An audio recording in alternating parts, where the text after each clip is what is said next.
Perhaps he can weigh in on why that item was removed. Through you, Mr. Chair, there was an issue with notice that, so we want, in order to do the proper process, we want to delay it one cycle. Any questions on the agenda? Seeing none, all those in favor? Through you, Mr. Chair, there was an issue with notice that, so we want, in order to do the proper process, we want to delay it one cycle. I hear Doug's voice from somewhere above.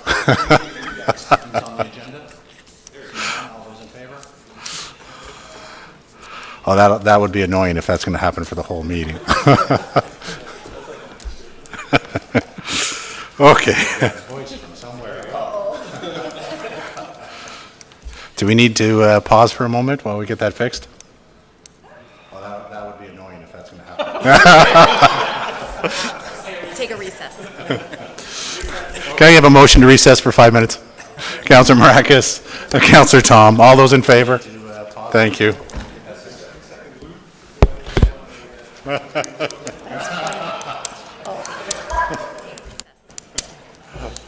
I have a motion to recess for 5 minutes? Councillor Marakis, Councillor Tom, all those in favor? Thank you.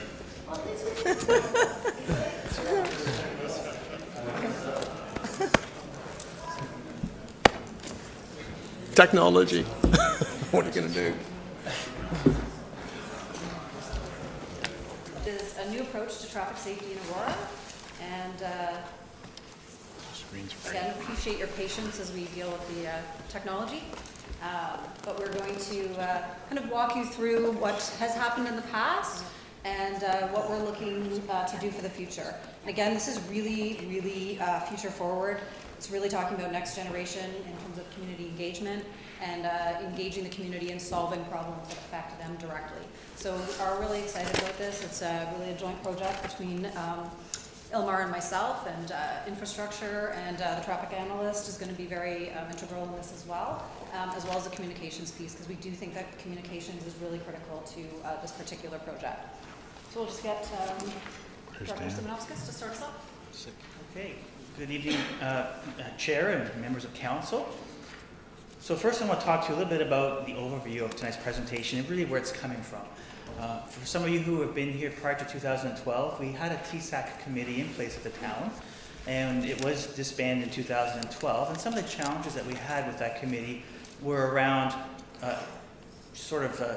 not enough agenda items was one of the issues, and how those issues were resolved and communicated both through the committee and to council with some circular decisions that really probably created more grief than it was worth. We've been running on a system right now that's very similar to the TSAC committee without the committee, and as council has noticed on a number of issues that we're still having some challenges. So this is a great opportunity for us to actually revamp and come forward with what I think is a really, really innovative way of presenting solutions to our traffic issues.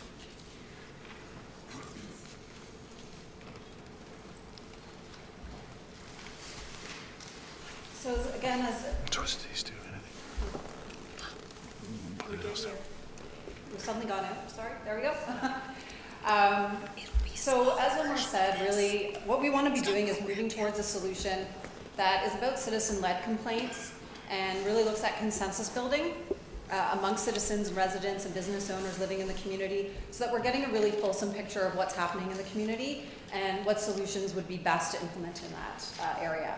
We also want to make sure that we're making decisions based on actual data. And we want to be looking at the data that we gather from Region Roads, from our own infrastructure teams, as well as the information from the community. We want to look at best practices, and we want to make sure that we're sharing those best practices as well. So we want to make sure residents understand sometimes why the decisions that are being made the way they are. So the two-way communication is really critical, and we'll talk about that a couple times throughout the presentation. For us, I think we all want to make sure that we're making the best decisions possible and that our citizens are as informed as they can be. And this really allows us to actually have a conversation with them. It allows us for them to provide their feedback and as well as their ideas and concerns to us, and then for the town to be able to provide them with information and respond to that in a timely and relevant way.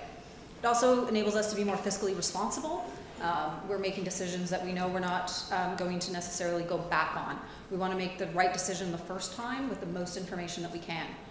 It's also a fully transparent process, so I know we're really passionate about that as well, and making sure that our residents really understand why we're making the decisions, the data that goes behind it, the best practices and the research. And we want to make sure that all of that information is available to them. And so this system will kind of show you a little bit about how it enables that transparency, and as well as that accountability, because we can follow up on traffic issues as well. So we want, it's not just, it's going to be a circle. We want to have us lead with citizen-led complaints, so they're coming to us with an issue in their neighborhood. And then we want to be able to work through that issue, providing a solution for them, but then also following up with them and saying, this is how we've resolved the issue, this is what some of the data has shown, and making sure that it's an ongoing conversation with them as well. So there's an accountability factor built into this solution. So really what we're doing with this new approach is turning TSAC on its head. In the process of coming up with this solution, we did a lot of research as to what other municipalities are doing. And in that process, did find some better sort of technical or better process or policy documentation that we do want to incorporate into our program. But one thing that we could not find was sort of a different way of delivering traffic issues to a community. And this solution, which is really credited to our communications department and Stephanie in particular, is really bringing something totally revolutionary to the town. So on the left, you have our conventional TSAC model where an issue is brought forward to us, the committee evaluates that issue, there's some technical work done, a recommendation is made to council, and then a decision is rendered.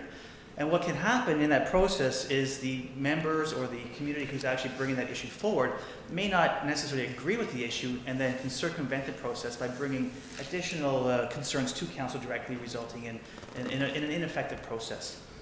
So the model on the right essentially turns this on its head, where the bubble in the middle, being the PlaceSpeak web app, becomes that central place for collaboration and communication with the community. And really, it's that space that creates our solutions focus.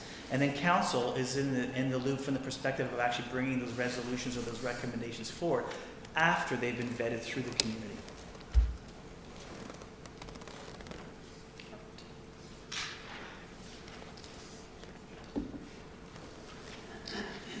So again, really just to reiterate the difference between the old model and the new model, we want to move from decision by committee to decision by consensus. So this is really about involving not just a few people that are sitting in a room, but that we're getting consensus building from the actual community themselves and from the residents and the people that are affected by the decisions, and having them involved directly in the process. So there is still that policy piece, there is still that technical piece that the infrastructure team will be doing in terms of analysis and using their expertise and skills in their area. But we want to make sure that the citizens and residents really understand what's happening and that they feel that they've been consulted in the process. So again, it's really that transparency, and it is that two-way communication. So that is really, I think, the piece that was missing in the previous models was that communication piece. We saw somebody would, a couple of people would come and say, I have an issue with this area. We would then implement a solution. And then what would happen is the residents on the street would then come back and say, here are some unintended consequences, or I didn't like this, or I wasn't aware of this. So we want to be moving to making it as transparent and accountable as possible, and really opening that two-way communication so that we can engage those residents that really do have a concern. We recognize that there is always going to be some level of limited engagement. Not every resident is going to vote on whether or not they want a stop sign at the end of their road.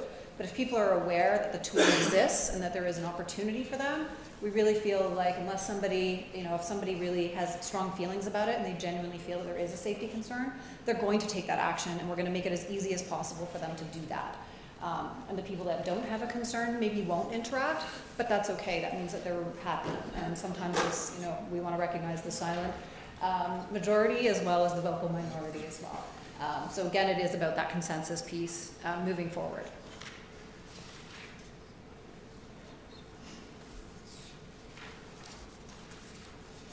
So we've tentatively kind of called this platform Aurora Speaks, and the vision is really the vision of what the application is intended to do. It's to empower people to make a meaningful impact on the communities where they live, work, and play. So some of the things that are really neat about the program itself is that it verifies participant location. So we can open up surveys, and we can open up certain consultations to people outside of the community as well, if we want people who are talking about other issues that maybe aren't necessarily specific to resident concerns. but it does allow us to ensure that we are speaking directly to our residents, that they are the ones bringing issues forward, and that they're uniquely identified. So again, it enables that two-way communication. And I'm going to actually show you guys a little bit about what it looks like, but it does have the ability to add things like polls and surveys, and allows us to share best practices and provide relevant and timely updates on issues. So we can actually tag reports and surveys and things that we upload to the system with specific keywords. So as an example, if somebody specifically wanted to know about issues around GO Train parking issues and what the town is doing about that and what other residents have had to say, they can then go to the application, they can search for that, and they can also sign up to be alerted to anything that uses that keyword as well. So it really gets the message to somebody on the issue that they really want to hear about.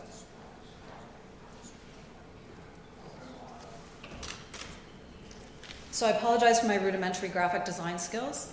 This is a very basic mock-up sample of what the page might look like, of what the platform might look like. And hopefully everything works okay. We've been dealing with some technical issues, but I'm going to just open this up and show you guys right here what it looks like. So as you can see, this would be kind of a landing page that people would go. It allows us to actually import our own GIS data. For the purposes of this demonstration, I put the entire town as one area. We do actually have the ability to segment it out.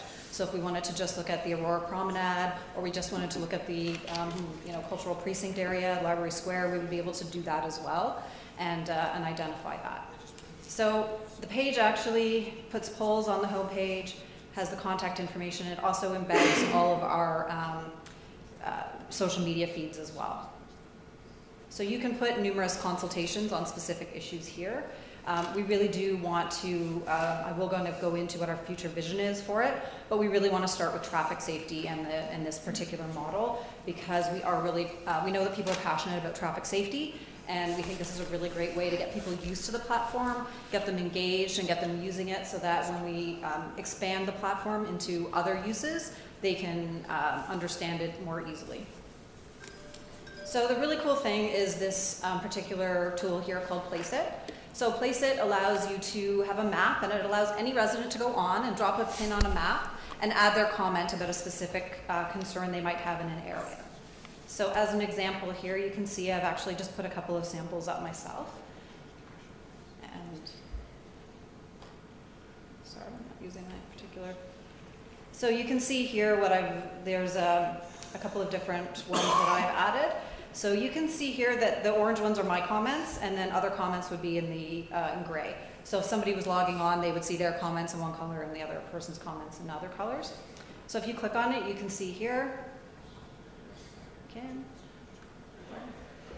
So you can see here somebody has left a comment, say for example, parking limits around Town Park make it difficult for GO Train riders. So somebody could go on here and say, I agree with that, or I disagree with that. They can also drop their own pin and add their own comment to the conversation. So then here we can also add, say business owners, say customers are having a difficult time finding parking due to GO Transit users parking on the street. So again, you can see that there's really two sides of the equation here, and it allows everybody to be able to see what everybody else in the town has to say about that particular issue and maybe identify some of those unintended consequences themselves. So we definitely really like that. Once you have enough pins dropped in an area, that's where we kind of move into the policy piece, and we start kind of looking at how we're going to address that. Discussions is a great tab. So example, we can put a discussion forum there. As an example, what would it take to get you to the GO station using an alternative method of transportation? Carpooling, bus, walking, cycling. So that's a great place for people to leave their comments. So the resources tab is really, and this is, made it very rudimentary, but you can add pretty much anything. You can add photos, you can add videos. So really we would be adding, with our new council chamber system, we can add videos of public consultations as an example. So if we're having a public consultation about a specific traffic issue, we could then put that video specifically there so people can see it. Surveys and poll results, we can include that. We could also add things like research reports, best practices, and as well as media reports from other municipalities who maybe have experienced similar issues, and our own media reports about our own issues. And we can also embed our council reports as well and link to those. So there's really a lot of functionality. The other thing that's fantastic is that we can include events. So at the time that we want to do a public consultation on a specific issue, we can post that here. People will be notified that it's coming up, where it is. They can actually even click on the calendar. They can have it added to whatever calendar is their choice, so that we know that they're not going to miss it because it's in their calendar and we've booked that time for them. And we can provide ongoing updates on the event through there as well. So notice board is actually something for people. Residents can actually submit their own text, images, or videos. So if a resident has a particular traffic issue and they've maybe taken photos of something, they could upload it there as well. So those functions are moderated, so we would be looking at moderating that, and then we would say, you know what, that's something that we definitely want people to comment on, or we feel like that's a legitimate issue and we want to we want to have our say. So, but we really want it to be a place where people feel free to add their comments, to share their experiences, and make us aware of their experience. And again, the polls is the section where we can put polls about specific traffic issues as well. And those can then be pushed out as well through social media and some of our other applications as well. So that's just a little walkthrough. Again, sorry for my rudimentary skills there.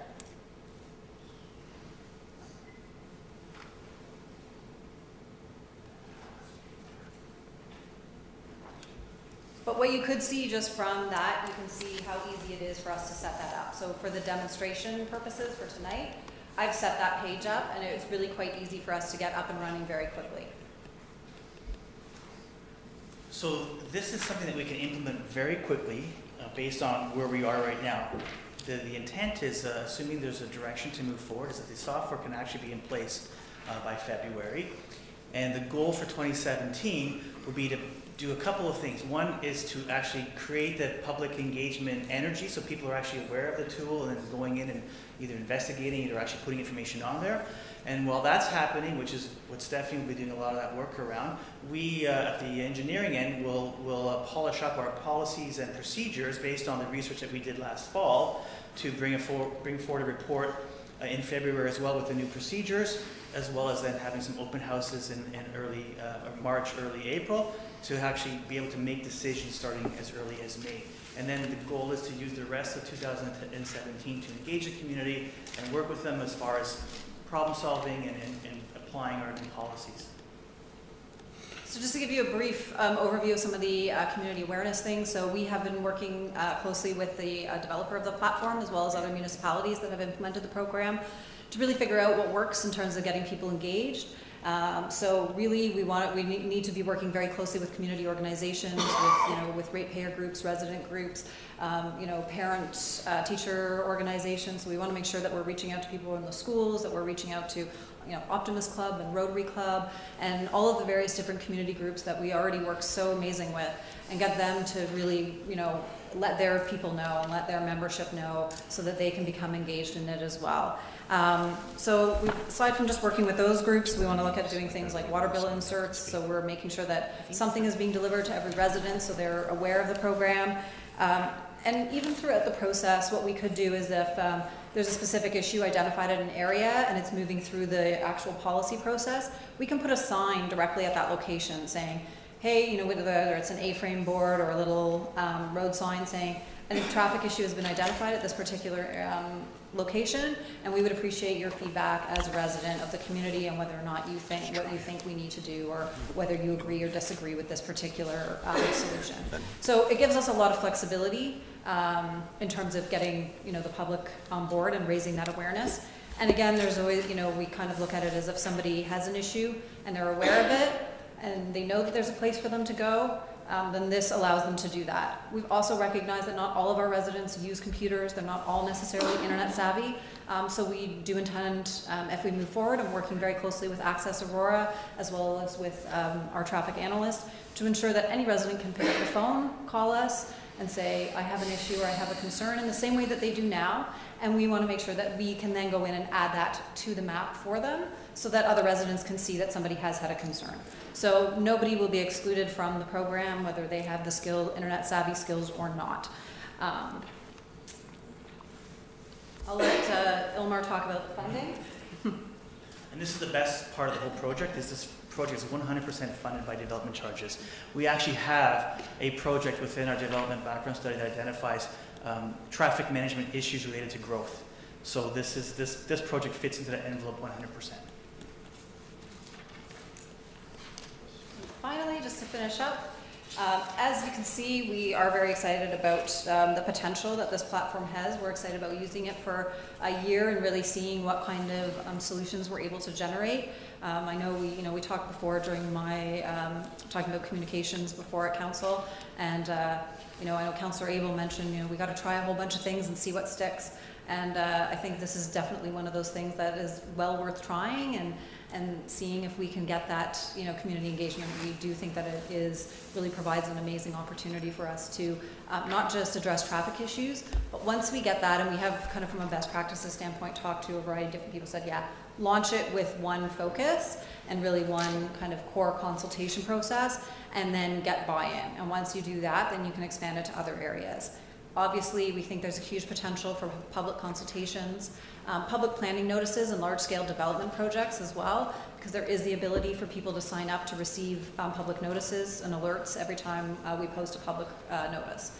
So that is a huge advantage as well. Capital and operating budget consultations. So again, it's that great tool for us to engage in those two-way conversations as well. And it is GIS based, so there's a lot of possibilities for future integration with additional GIS data. So we have talked about some of those things, and hopefully over the future, if we pick up on the program, then there's a lot of really exciting things that we can do with that to really keep our residents informed and provide a forum for as much data and information as we can, so that we're really being open and accessible and transparent.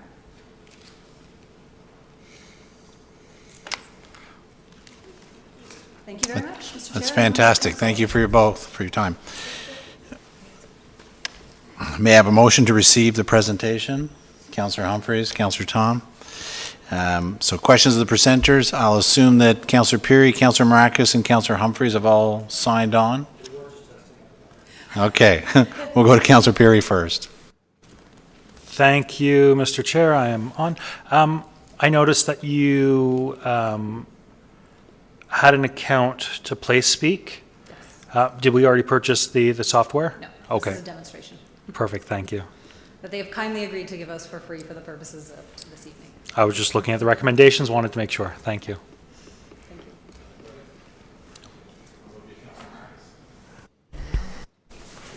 Thank you, Mr. Chair. Through you to Stephanie. Stephanie, thank you very much for the presentation. I like what I see so far. I'll probably speak a little bit more when we get to the item on the agenda. Just a quick question. When residents do sign up, do they put in all their information, and is that information available to everyone that signs up? Through you, Mr. Chair, no, it is not. It is private. So it will put their name. So if they put their a name when they sign up, it will show the name that they do, but it won't show any of their address. It won't show their phone number. The company that actually runs this, they're very, very involved in location verification, and they've actually are currently in talks with both federal and provincial government around things like online voting and verifying residency. So they are very, very, very concerned about privacy and adhering to privacy legislations. It is kind of the hallmark of their business, is ensuring that all of that information is protected and private. It's good to hear. Thank you.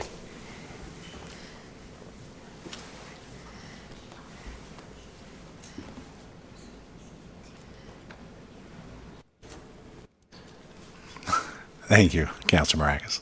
Next up, we have Councillor Humphrey. Great. Thank you so much, Mr. Chair. And first of all, thank you so much for that presentation. I am really excited about it. I'm excited about the application and the process behind it. One of the things that we've been struggling with traffic is just, and the reason we wanted to strike up a committee to go back to the way we did things before was just for lack of having the information available to us and understand where residents can go and feel they're getting that two-way conversation, that understanding of what's happening. And I believe that this application, whether they're on computers or not, will be able to give us data that we need as we're troubleshooting the concerns and issues around town. perhaps some initiatives to improve traffic flow will be, posted on here and allow, whether they call for information or see online, they'll be able to see the work that we're doing. And I think that's really imperative and important.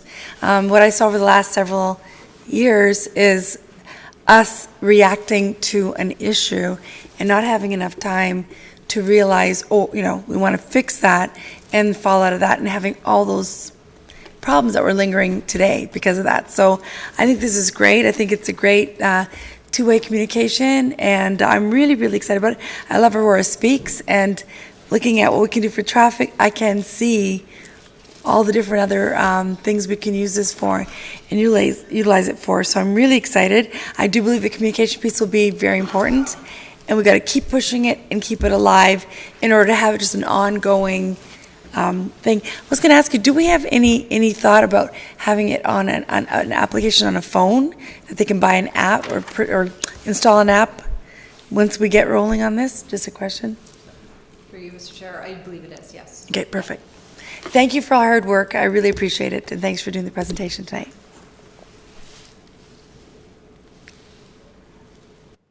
Mayor Daw? Thank you, Mr. Chair.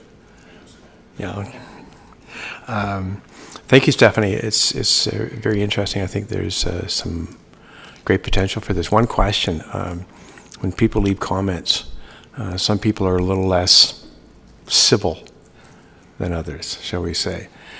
Do you know if there's any way to manage that other than having to have a staff member go in and do that? Through you, Mr. Chair, I believe, that there is a filter system already in place that would block profanity from being utilized. Thank you. Councillor Gartner? Thank you, Mr. Chair. Traffic issues are very challenging because they're very emotional. A lot of frustration involved, and often they're initiated by one or two people and don't represent the entirety of the population in that area. So from what you've said, I think this is going to deal very efficiently and just really make people feel that they're heard. So thank you very much. Thank you, Councillor Gardner.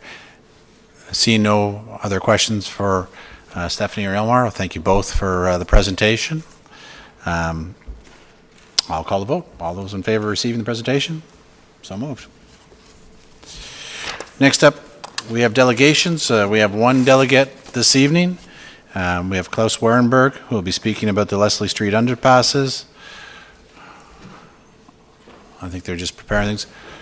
Klaus, as usual, you're familiar. Just please state your name, and you have 5 minutes. If you would like to adjust that podium or the microphone, please do so. Yeah, I'm going to have to tell you, I have a heck of a time hearing anything tonight. So anything that comes across, I've got enough, I think. You want my name? We appreciate that. I've just been informed by the clerk that we are having some glitches with that, so please bear with us this evening. Okay. Yeah. Klaus Warenberg, I'm on Cedar Crescent in Aurora, and I'm here to speak on two subjects, actually.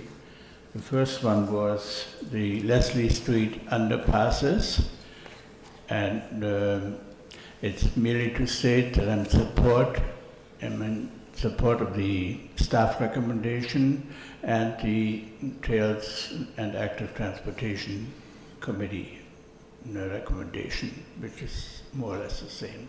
So I'm hoping that you will see the value of their inputs. I'm here to answer questions if there are any on that subject, because I was the one who was initially quite a bit behind it from the last Trails Committee. Anyway, the second subject, and it's not on the agenda, but it's on my delegation request, and I was told it was okay to go ahead, so I'm gathering it's all right. It's on the Barrie Rail Corridor expansion, the Metrolinx matter. Aurora Council now has an opportunity to make sure that the railroad corridor expansion will not result in Aurora being cut into two halves for walking and cycling purposes. The overhead, by the way, shows the 7-kilometer stretch that we have that is interrupted by only 5 crossings that are in green points. That's all for roads, car traffic, basically. To that end, Aurora's politicians should instruct staff to let Metrolinx know that they are expected to respect all trail crossings that are set out in the Aurora Trails Master Plan when they double the tracks. Those underpasses and controlled level crossings may appear to be luxury items right now.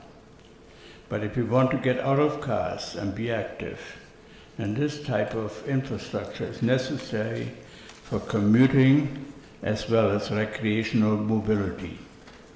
Aurorans can then practice physical activity for life from cradle to grave, everywhere. Your task force for physical activity could shine, Mr. Mayor, and Aurora will also have the best chance to indeed become Canada's most active community. But complacency will not do. It will take political will to get Metrolinx to incorporate the trail crossings.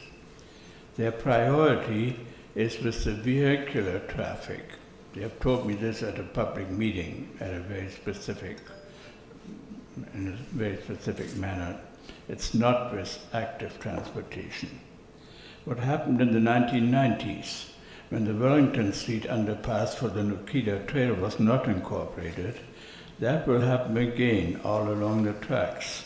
We shall have to pay multiples of the cost if we want to retrofit the track corridors with trail crossing infrastructure later. Looking at the overhead, you can see there are 7 kilometers of tracks with only 5 crossings, all mainly for vehicular traffic. As far as the non-motorized traffic is concerned, Aurora has 2 halves. I hope that you will agree that that should not be so. And Metrolinx should not be the agency that would be instrumental in letting that continue. But you will need to let them know to make the Aurora Trails Master Plan count. They are waiting for your word. Thank you. Thank you very much, Klaus. Can I get a motion to receive? Councillor Maracas, Councillor Humphreys, any questions of the delegate?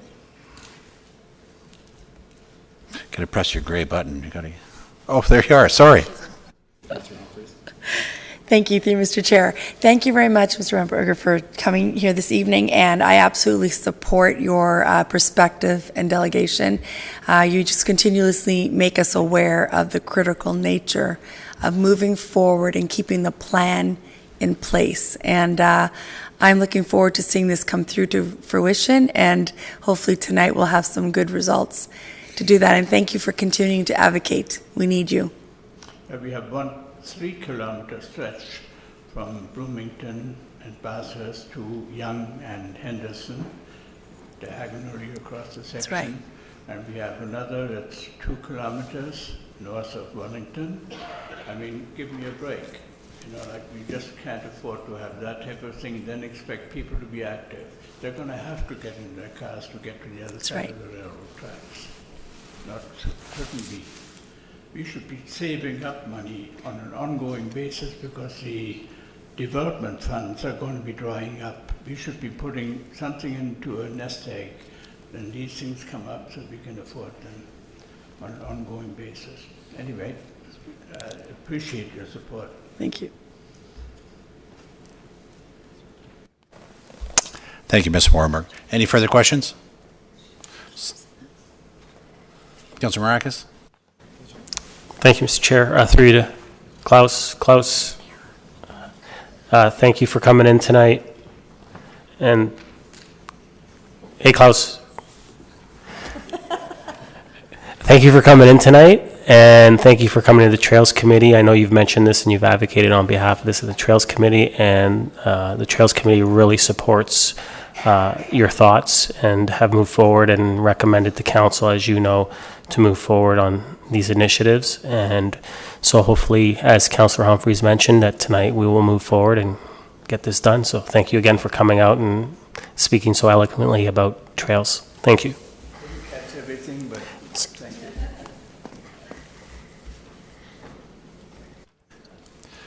Thank you again, Klaus, and we'll certainly be working on improving the AV. Just a note for members of council, it does say on a recorded vote the motion, and then the sentence trails off. They are working on deleting that portion, so please disregard it. All those in favor of receiving the delegate? Oh, my apologies, Councillor Carter.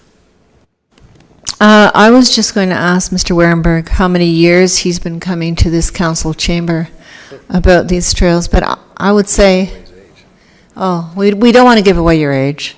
So I think it's... And I'm glad to answer, but I'm a little bit ashamed that we didn't get farther ahead in the 32 years I've been coming to this. And that is to council. Before that, I was a committee level. I was active then at the Recreation Committee.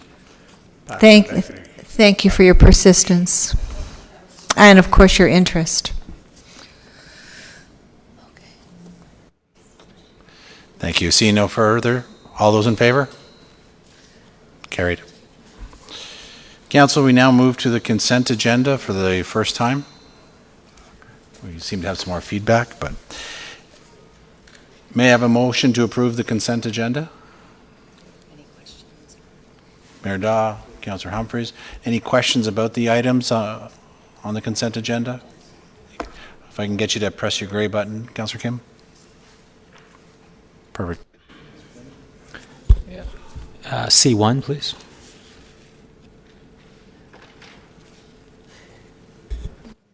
Is that a question, or did you want to move C1 to the regular agenda?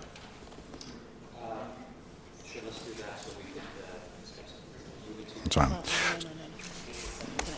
Yeah, so I'm going to hand it over to the clerk just to remind us of how we agreed to move forward with the consent agenda. Through you, Mr. Chair, just a reminder, the consent agenda is a new format, and this is our first meeting using it. So the consent agenda includes items which were agreed upon in the procedural bylaw that will be adopted on consent, including information reports or items that are to be received for information, minutes, and correspondence that doesn't require action. So if you just have questions or want to have a discussion on a consent item, we can do that right now. You would typically only move the item to the regular agenda if you're looking at a potential new direction other than receiving it for information.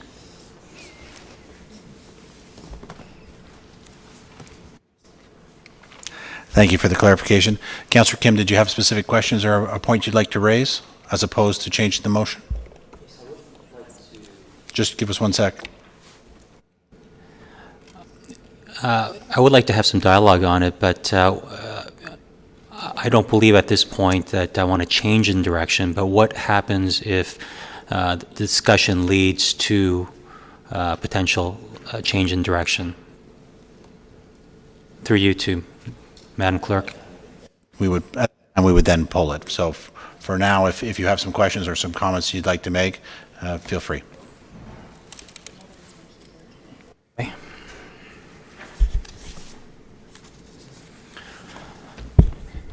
Thanks, Mr. Chair. Through you to myself. It's been a month. I forget what I'm supposed to do.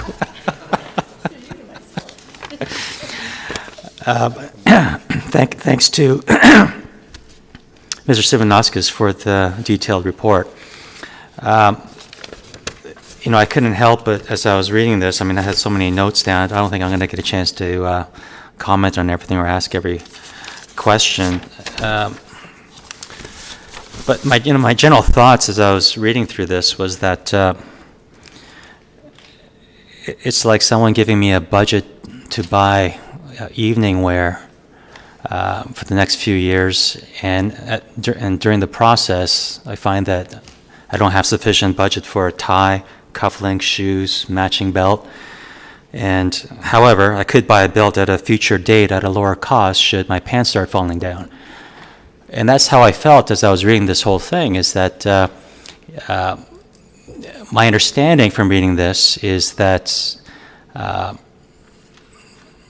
in the previous council, they were given a specific budget. They were under the understanding that everything that's needed and to maintain it for the next several years upon completion was part of the budget. But then as the process moved forward, there were various needs, and in order to meet the budget, things had to be deferred. Things could be done at a future date at a lesser cost, either by staff or by other contractors. So that's kind of the common theme that that really hit me. And there's, in my mind right now, there's really nothing. There's no change in direction per se, but through you, Mr. Chair, to Mr. Simonauskas, I think for a project such as this, what I look for is kind of a look-back report or look-back analysis in terms of review of the project, what went right, what went wrong. And I was hoping for some of those things incorporated into this report. Will there be a subsequent report just analyzing on what did go right, what went wrong, and for the sole purpose of ensuring that future projects of this magnitude, we have a more efficient process in the future?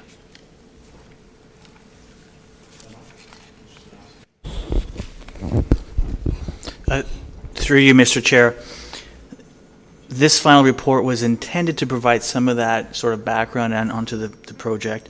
The process that we followed and the way the project was administered did follow our current practices, which are quite advanced. However, if there are additional questions or areas of clarity that additional information would be requested, I'd be more than happy to bring more specifics if that's the direction of council.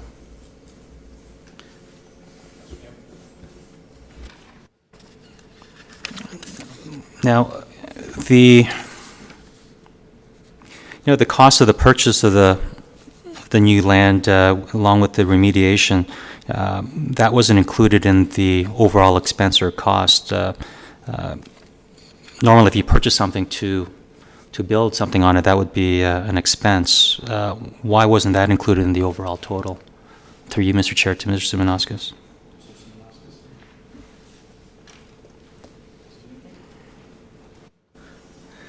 Through you, Mr. Chair, the approval process for the land was done as an item based on basically securing a site. Once the site was secured and those costs were recognized as part of the project, then the focus was on establishing a budget for the construction of the project. So rather than have the conversation around, well, the total project is $24 million, but that includes land, we basically focused on the construction cost of the project because that's where our next step of attention was. There have been reports in the past that did recognize all the costs of the project, but for clarity, we were just trying to focus on that next phase, which was the construction phase. Do I have to push this button to turn it off, or no? Oh.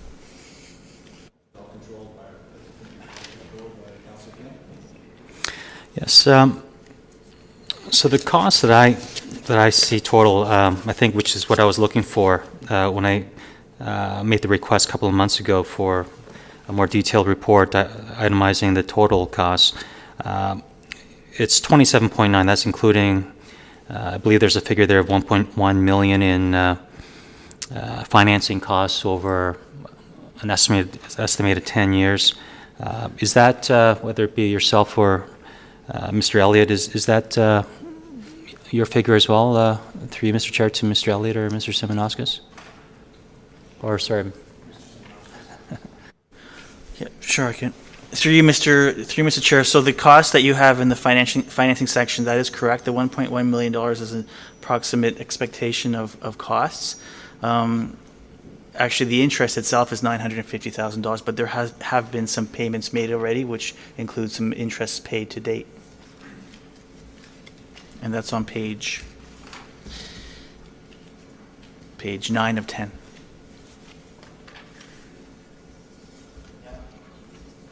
can understand not using the land, the purchase of the land as a cost. I mean, if it was offset by the proceeds of the existing land, which we were going to use anyway, and that would be itemized as a cost anyway, because that's an opportunity cost that could be used for something else that we're using for this particular need.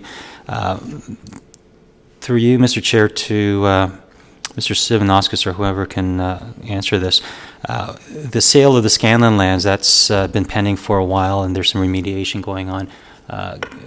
Can we have a rough estimate of what the sale of that is going to be? Because in my mind, that would offset some of the land purchase costs for the JOC.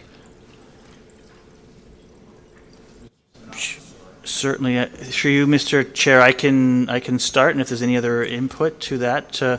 So the sale of the land was 3.01 million, I believe, 3.0125, and of that there is a cost. Right now we have a remediation plan in place. So right now the budget, as far as if there's anything that is untoward as far as environmental concerns that we may find as part of the investigations that are going on right now with removal of the fuel storage tanks, I would put that at $250,000 as far as cleanup costs.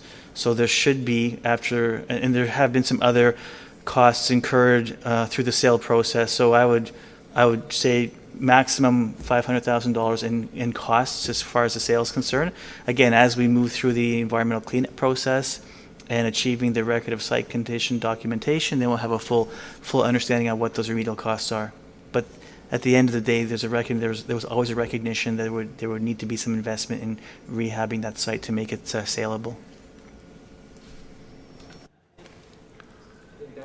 Things that I was hoping for is that even if it's still ongoing, just a good approximation would have been great in terms of, the 3.1 million is the proceeds of the land. Remediation might be up to $500,000, so you can discount 2.6 million from the land purchase figure to help offset that. Those are the things I was looking for in this report, and I found that part and other areas lacking. I think just to close, I think I would like to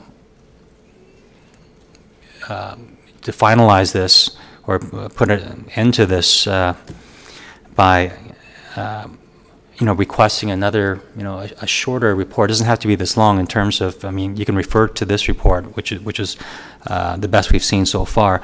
But in terms of the remediation costs, the proceeds of the Scanlon lands, a more detailed figures for financing costs, I think council would like an overall number so that we can, state to residents who are still inquiring about it, how much did that cost? And included in that, I hope that we can receive, a look back report. What are the things that we can do better for the next project, and what are the things that we did correctly? Last question that just popped up in my head was there was a project manager that we hired in the last few months of the conclusion of this project.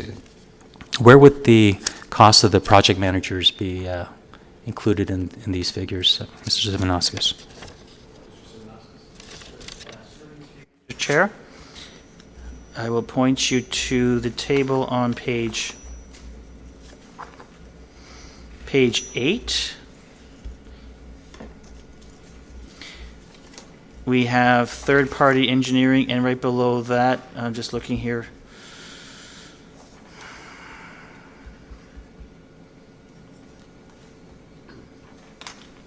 This number should jump right up for me. Oh, yeah, actually, you're right. It is part of the third-party engineering. But there's also, and I just want to make sure, and I apologize because I'm just looking through the rest of the project here. There is a specific line item, and I apologize. I will. The number is in the cost, and I believe it's under BudCon and other changes. But I want to verify that because there was a specific number of $127,000, and I know it's Let me verify that. I'm just going to go back through my notes.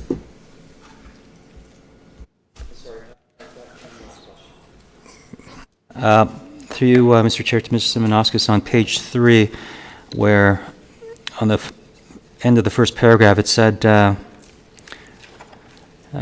project budget was $20.385 million, resulting in the project coming in $194,000 under the approved budget.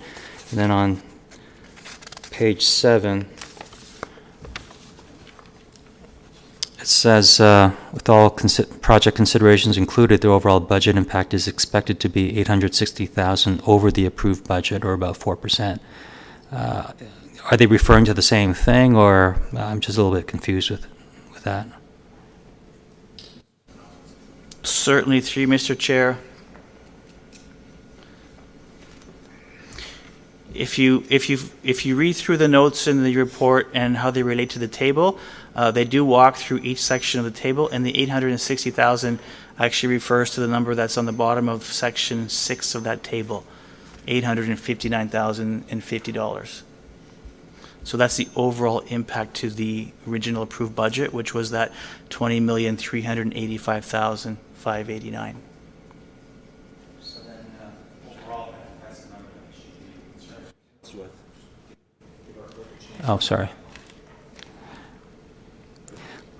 Sorry, through you, Mr. Chair, to Mr. Simonauskas. So the 859 number is the figure that we should be concerned with, not the page 3 where we're still within the approved budget. Information on page 3 is what we had at time of approval of the tender. So that was approval of the tender prior to initiation of construction. So based on the budget approved at that time, that was a number when we started the project, when we started the construction. The shoes and everything else. Okay. Thank you. So, Councillor Kim, to your concerns, our CAO has made a number of notes with regards to questions you've asked and so forth. So he's indicated that he'll certainly speak with you about it, and hopefully next week some of those questions can get answered by Mr. Simonauskas. Councillor Marcus? The same C1, or are you looking at a different topic? Councillor Marcus. Thank you, Mr. Chair. Is this just for questions, or can we make a comment as well? Comment? Pardon? Okay. So I'm not really going to go into depth because I think Councillor Kim touched on a lot of the things that I had concerns with, but I just wanted to make a comment. I do have concerns with how this project and a number of other projects that we've looked at where reports come in and how they come before us and how they're presented. I mean, to me, eliminating certain aspects of the project to come within budget, knowing that you're going to need those at a later time, I think sets a false sense of what the cost is of the project to me. And so I have issues with that, and I would like to see that change moving forward in any project that we move forward.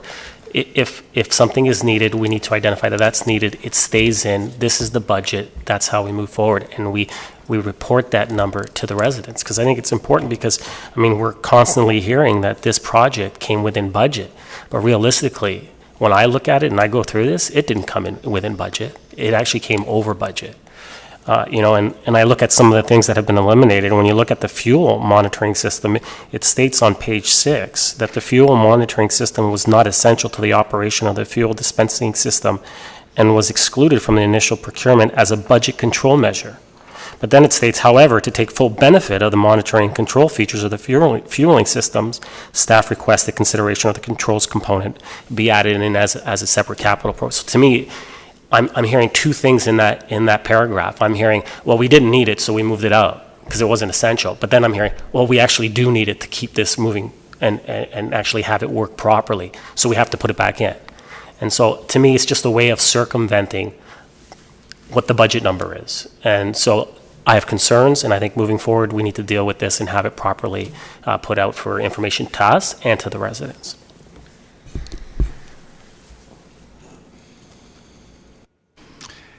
Thank you, Councillor Marcus. Councillor Gardner?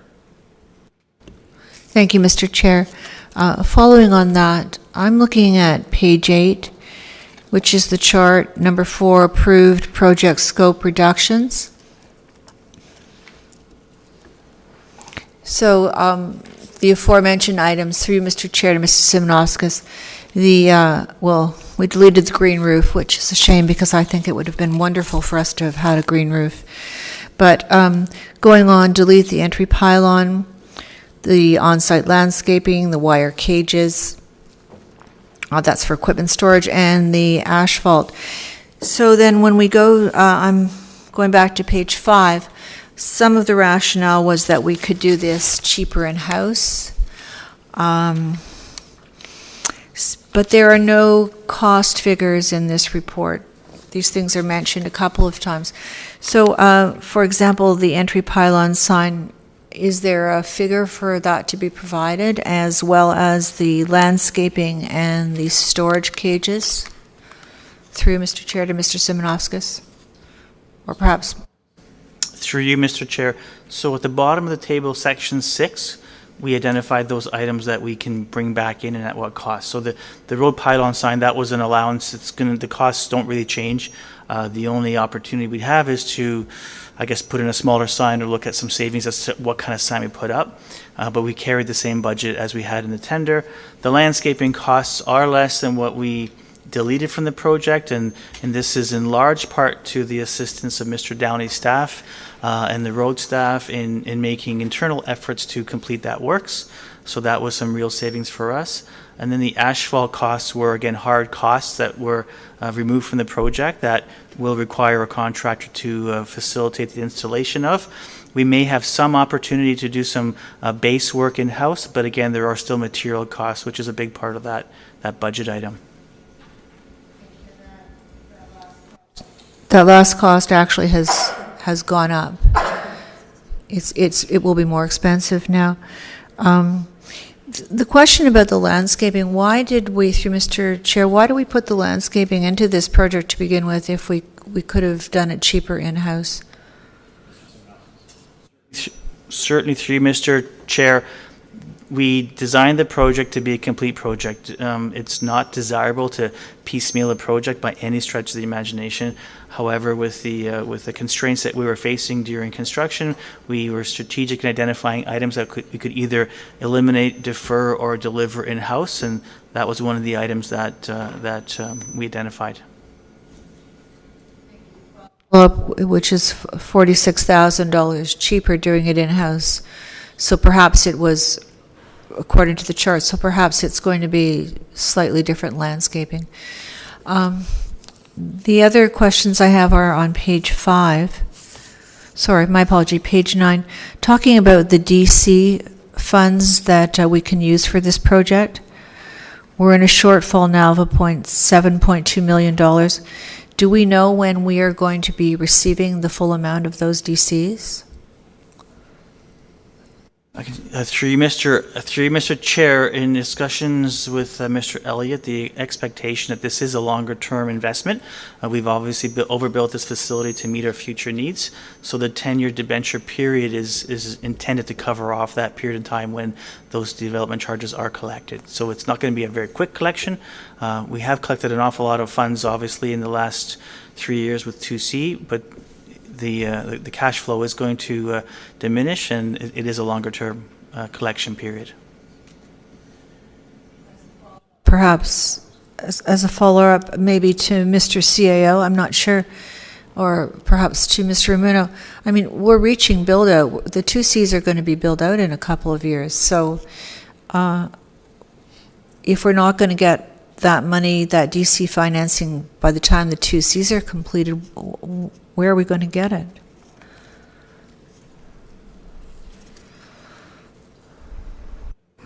Oh. Mr. Ramuno?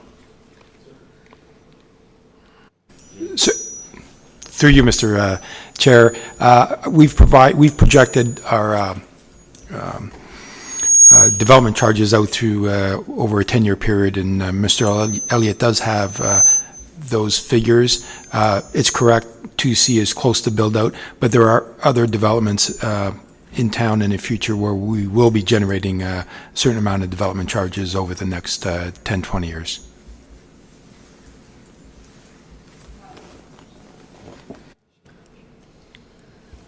perhaps something that council, Mr. Elliott will be able to provide to council.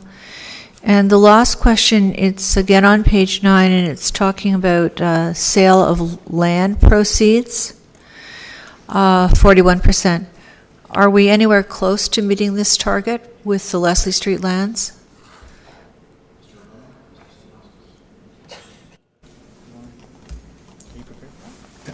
My apologies. I'm sorry. Can you repeat the question? Next week when if Mr. Elliott's going to be here. But I'm just wondering, with the sale of land proceeds, that's not only Scanlon, that's also the Leslie Street lands. And my understanding is we've done pretty well with the Leslie Street lands. There's not much left to be sold there. So I just wanted to know where we were with the 41% target. Jason should be able to answer.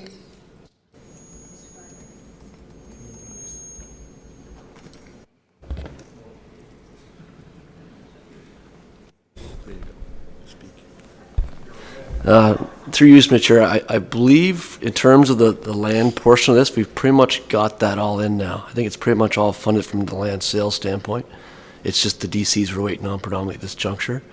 And in the interim, it's being funded through that short-term contractor's line of credit funding, which will be shifted over into a 10-year debenture in probably a year or so. Through you, Mr. Chair, to Mr. CAO, perhaps for the public's benefit, for the summary of funding sources for the project, maybe we could have a little more meat on that. Thank you. Thank you, Councillor Gardner. Councillor Peary on this.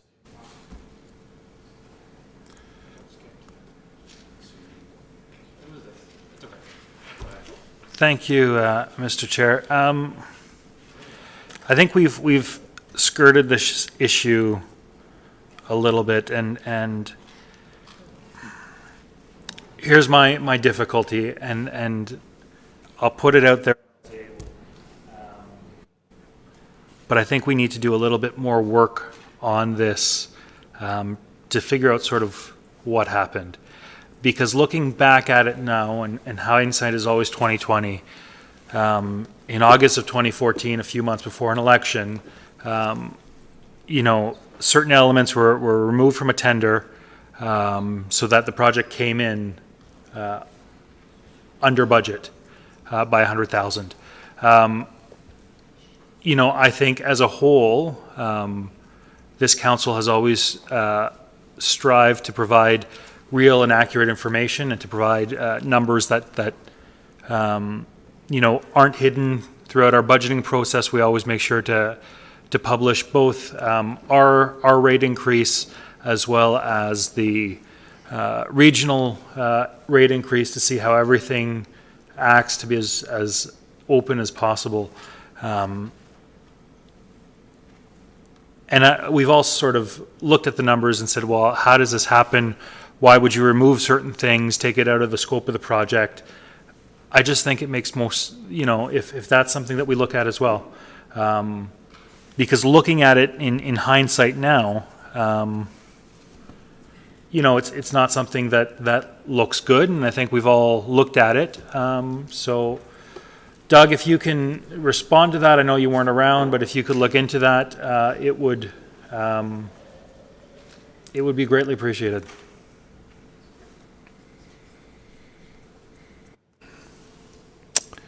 Thank you, Councillor Perry. I think we're going to just go to Councillor Tom, only because, for whatever reason, he got missed.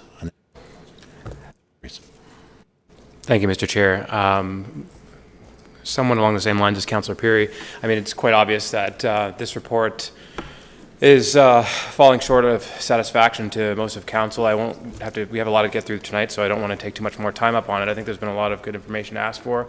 Councillor Kim, I think, covered a lot of the questions I think a lot of us have with respect to some of the finances of this project. So my question, Mr. Chair, I suppose is for the CAO, and this is, I guess, a bit more procedural.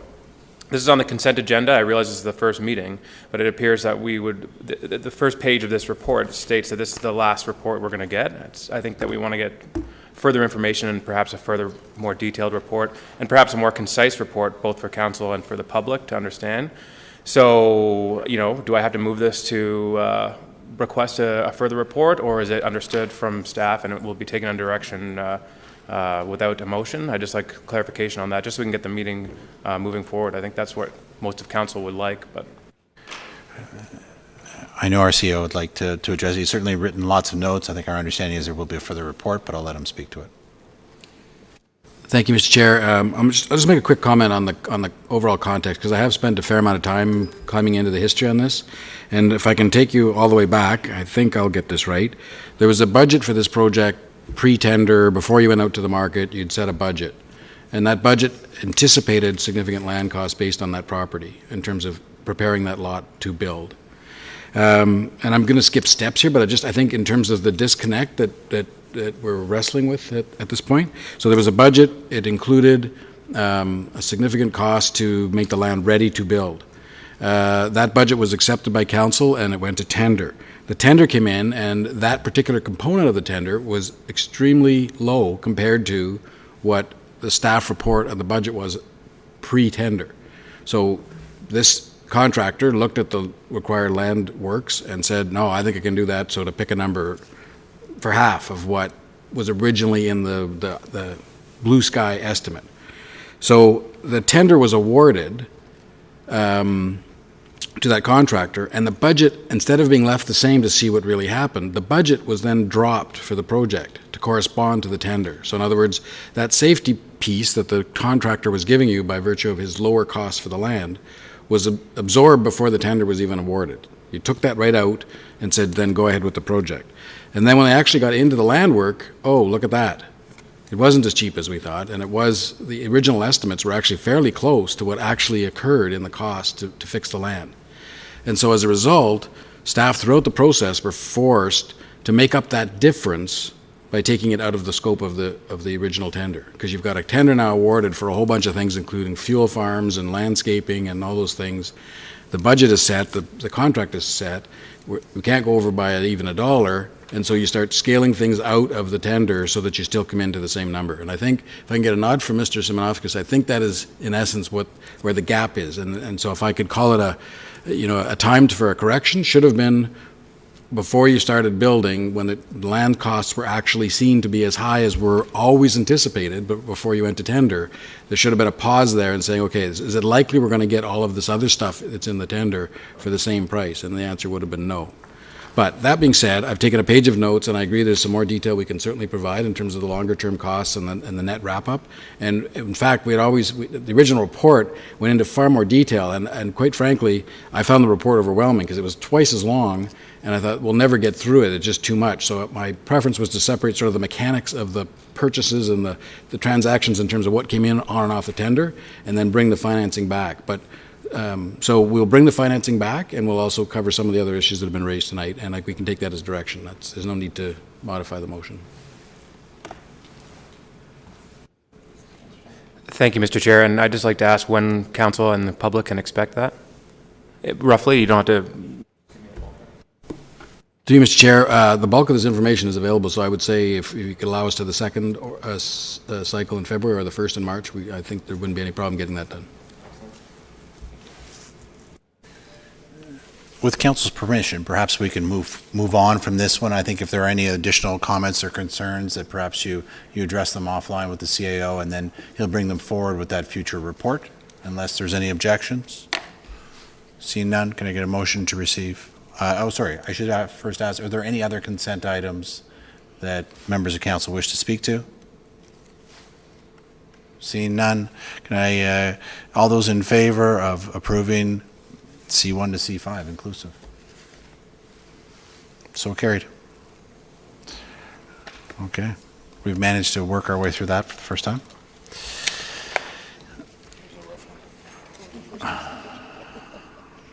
So just a reminder that we aren't pulling items anymore. We're going to work through each item on the regular agenda as indicated. Perhaps I can make a suggestion, since we do have a delegate here for the Leslie Street underpass, that we make a motion to bring that forward and deal with that. Councillor Maracas, Councillor Humphreys, all in favor of pulling that item forward? Carried.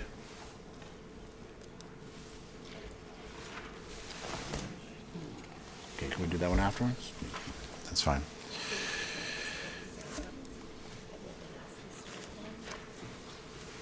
Do we have somebody before the motion? Is there someone that would like to move the recommendation? Councillor Maracus? Was there a seconder? Mayor Daw? Councillor Humphreys, you'd like to speak to it?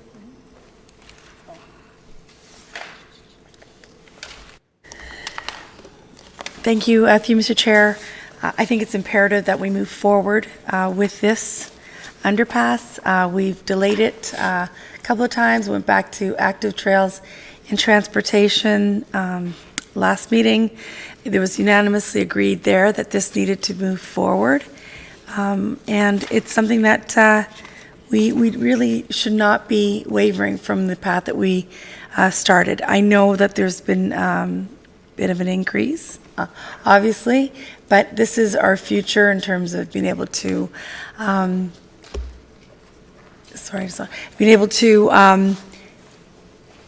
walk where we need to walk across our towns and get there safely.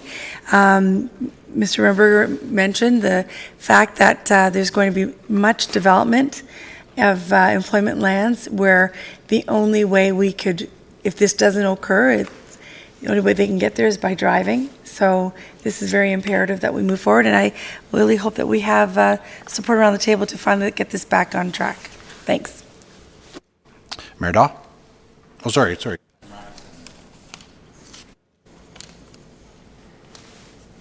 Thank you, Mr. Chair. The Trails Committee did, look at this actually when it came back, and they were wondering why this actually was in front of them again. And they unanimously supported moving forward as they did before. It's something that if, as has been mentioned before, if we don't do it now while we're in this stage, well, we'll lose that opportunity. It'll either become, we won't be able to do it, or the cost will be ridiculous, and it won't make sense to do it at that time. So I believe it's something that we need to move forward with. Mr. Chair, I actually would like to put an amendment and add that we request that the region waive the administration cost and the inspection cost of 12% together.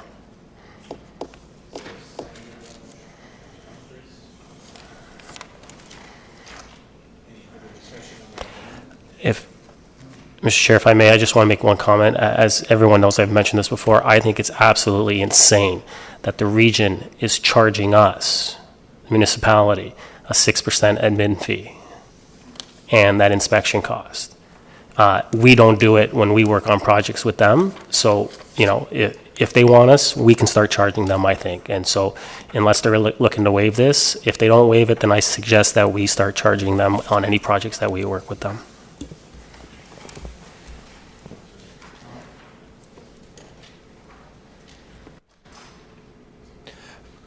Thank you, Mr. Chair. I just have a question, I suppose, about the amendment. The amendment is to request that the region waives their fees, and they turn us down. Does that mean that the funding request has to come back to council, or is it approved regardless of whether or not the admin fee is waived or not? And it looks like Councilor Maracus is ready to clarify, so if he might, that would be wonderful.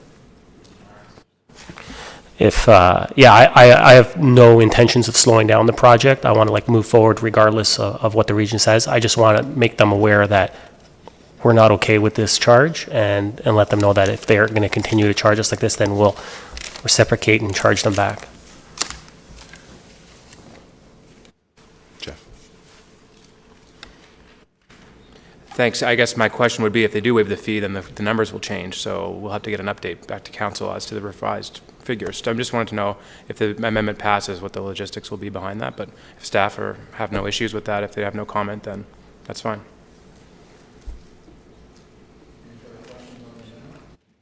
Seeing none, all those in favor? Carried. Back to the main motion. We had Mayor Daw up next. Were you finished, Councillor Marcus, on the main motion? Mayor Daw? Mr. Chair, we've been talking about this for years, as Mr. Wierenberg pointed out. So I think it is a time for action. And at some point, I would like to suggest to the Trails Committee that we look at an underpass on Wellington. Thank you.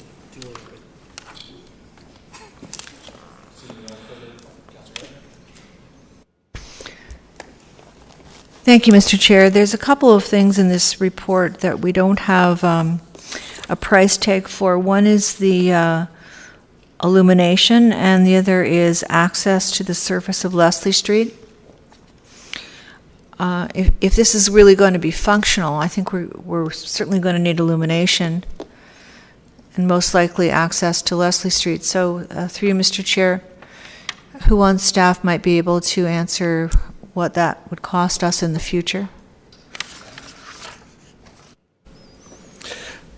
Through you, Mr. Chair, with regards to costs for lighting and the street access, we are going to be negotiating with the region with regards to at least an electrical drop to help reduce the costs. However, lighting within the tunnel itself or the underpass itself will be our responsibility, and I'm sorry, but I don't have a cost associated with that, and that we don't have a project that we can compare it to. However, we certainly will be researching that, and I can get a report back to council with regards to that. With regards to street access, it depends on the final grades that are associated with the underpass, and at this point, the region isn't able to give us that all that information. So we are going to be dealing with them to try to figure out what the easiest access routes are to the underpass, and when we have that information, we'll be reporting back to council on both those items. That council would need to know at this point that we would be willing to put forward additional funds, because I think without those two aspects, easy access and illumination, I think the trail's not going to be as functional as it could be. The other, it's just a comment. It says that the town is going to maintain the underpass to the standards specified for municipal trails in Aurora. So through you, Mr. Chair, to Mr. Downey, I'm assuming that to mean that they're not going to be plowed, and therefore they won't be able to be used for several months of the year? Through you, Mr. Chair, with regards to the maintenance, we have been asked to look at a maintenance standard for trails, or an alternative maintenance standard for trails, particularly on trails that are going to have a hard surface or asphalt. So we will be coming back to council with that, but presently, if we stayed with our existing standards, these trails would not be plowed. That's something that the public needs to be aware of as well as council. Thank you. Councillor Marcus, did you want to speak for the second time? Councillor Abel?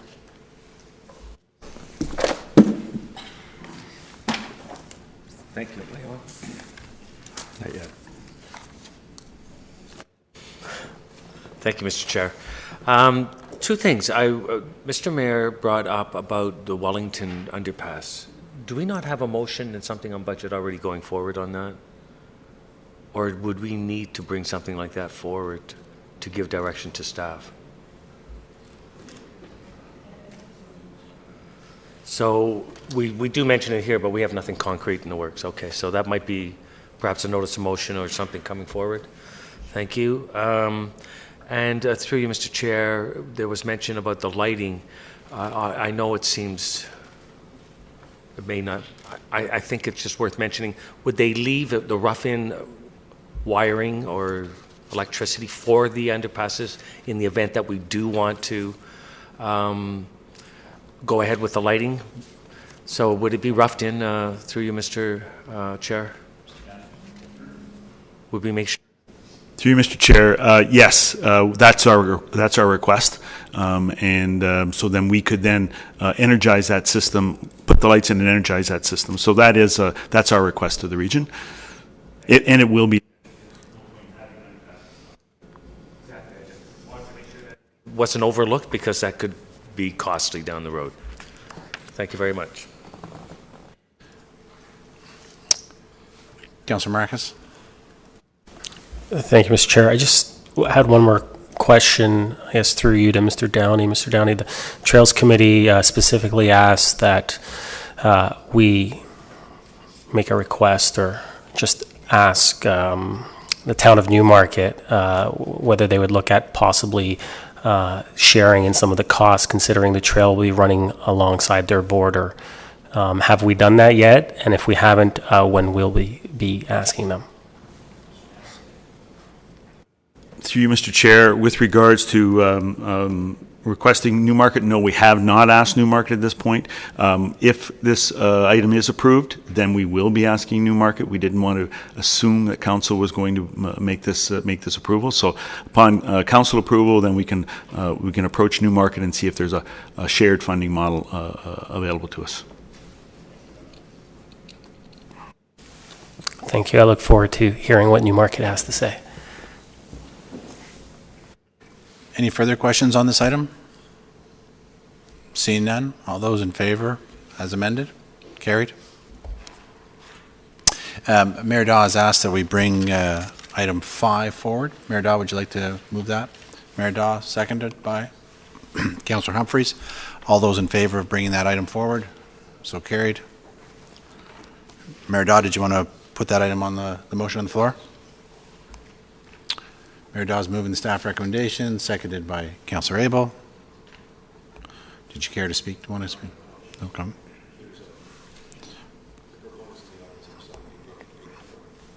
Understandable. I will just give the clerk and staff a chance to put it up. There we go. I think there's more of a recommendation than that one. Recommendations been moved, seconded. Do you want me to wait? There we go.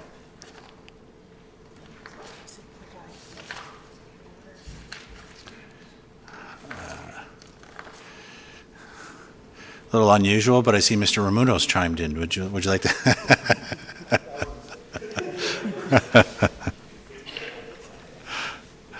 Seeing no further questions, or sorry, Councillor Tom.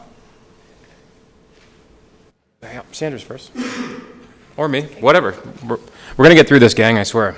My question is on, with respect to page 11 of the report. We're talking about R5, right? Yeah, okay. I actually think I was on my honeymoon when this came to public planning, so apologies if these things have been discussed. But page 11, under the heading, the large restoration area, I'd just like some clarification on the woodland area that's located on the westerly boundary, and the comment is that due to the encroachment of the draft plan into this plantation, these trees will be removed. Any vegetation removal from this area will be compensated and restored within blocks 112, 114, 115 of the proposed draft plan of subdivision. If you look at the photograph, the aerial photograph of the westerly area of the site plan, it's actually quite a large portion of trees, and so I'd just like some explanations on how many trees are we intending to remove and what the scenario is with that, because the report, I don't believe, talks with any detail about that. And secondly, I mean, I guess you can clarify this as part of your answer. I thought that woodlots were part of the regional sphere of influence. So if you could just clarify the amount of trees and kind of the situation regarding the removal of those trees. Mr. Ramono? Certainly, through you, Mr. Chair. The majority of the woodlot and the trees will remain. What will be removed is just a portion of those trees along that edge. I don't have the number. We do have an environmental impact statement that was prepared. It's not a significant woodlot. The majority of the trees will remain. There are some trees along the edge where the new lots will be removed, but we will get a restoration plan, and for every tree that's lost, there'll be additional trees that will be planted within that similar environmental protection area.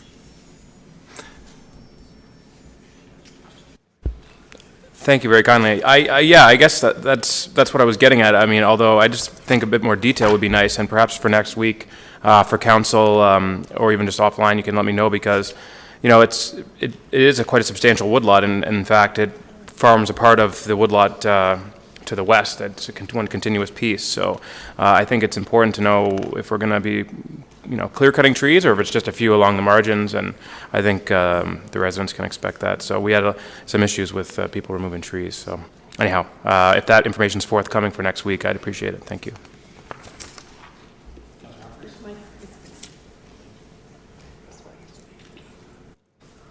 Further questions? Councillor Perry? Can we just unplug that microphone since we can't turn it off? Can we actually just physically remove it so we stop getting the feedback? We've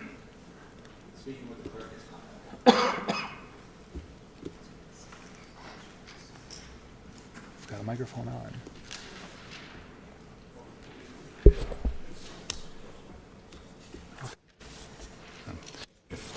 Any further questions about the item as opposed to the AV? Seeing none, all those in favor? So carried. We'll go back to item number 1. If I can we'll just wait for the clerk to put it back up on the screen.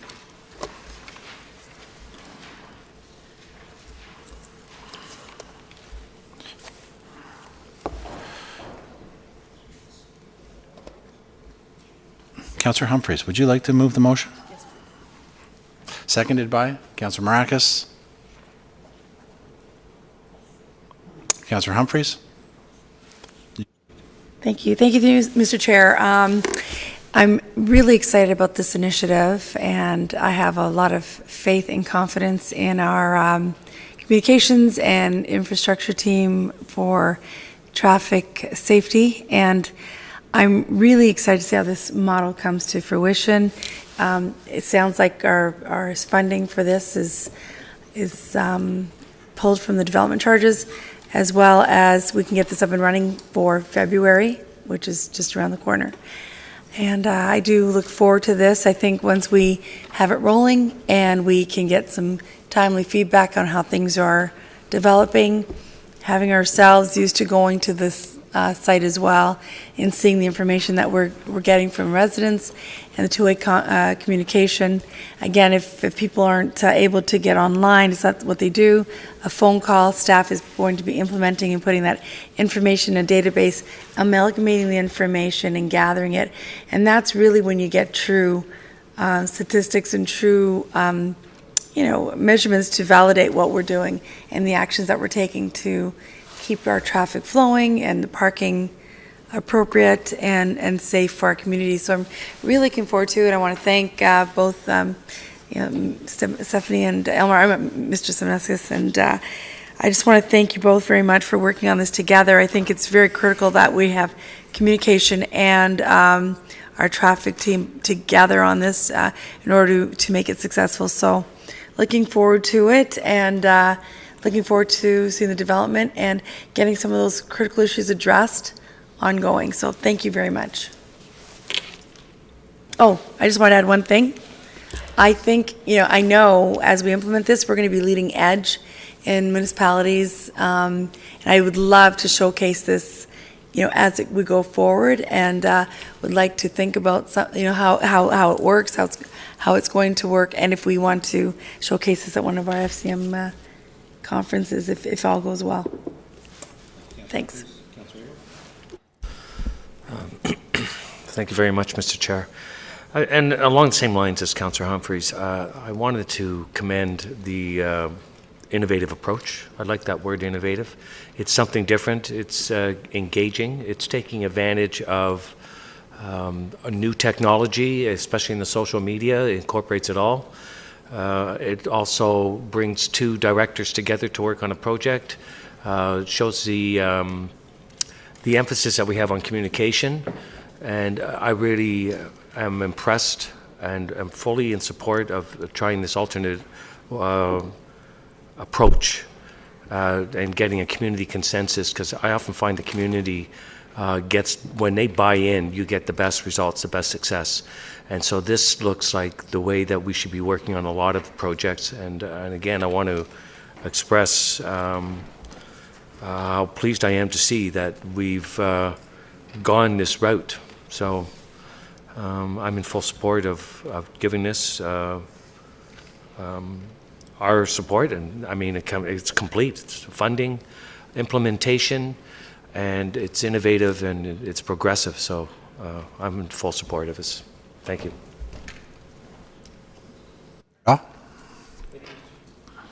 Thank you, Mr. Chair. Great. I really like the direction we're going with on this. I think it gives us an opportunity to also look at it for other opportunities for citizen engagement. So I think that's a really good starting point. Quick question, and I'm not sure if who can answer this, perhaps Ms. Van Leeuwen or Mr. Simonovskis, I'm not sure which, but I was speaking with Superintendent Slack of York Region Police the other day. He read this in the paper, he was very interested in it, and wanted to know if we had any expectations of YRP. They have interest in the platform. They also have interest because it's a safety concern. So perhaps just a talking point maybe for our communications manager to reach out to YRP to follow up and see how they may be involved and get engaged.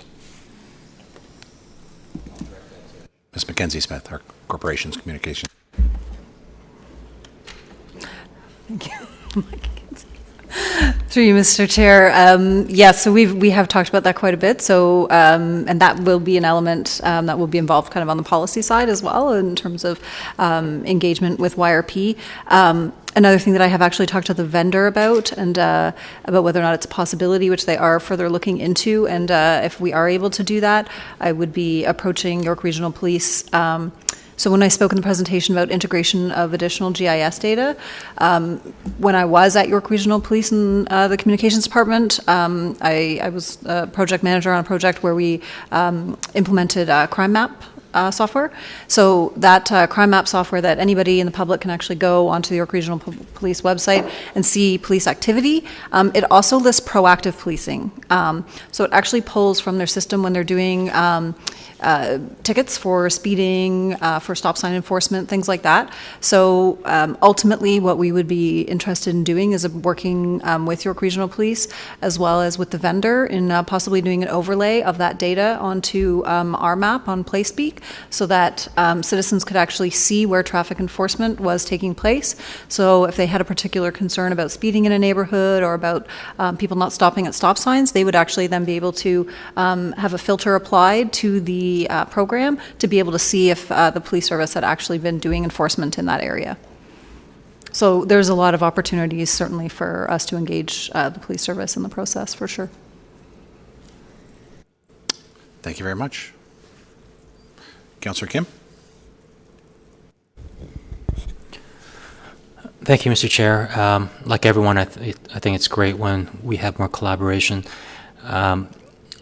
My one question I have, and it's great that when we can expedite a process more quickly and efficiently, through you, Mr. Chair, to, sorry, Stephanie,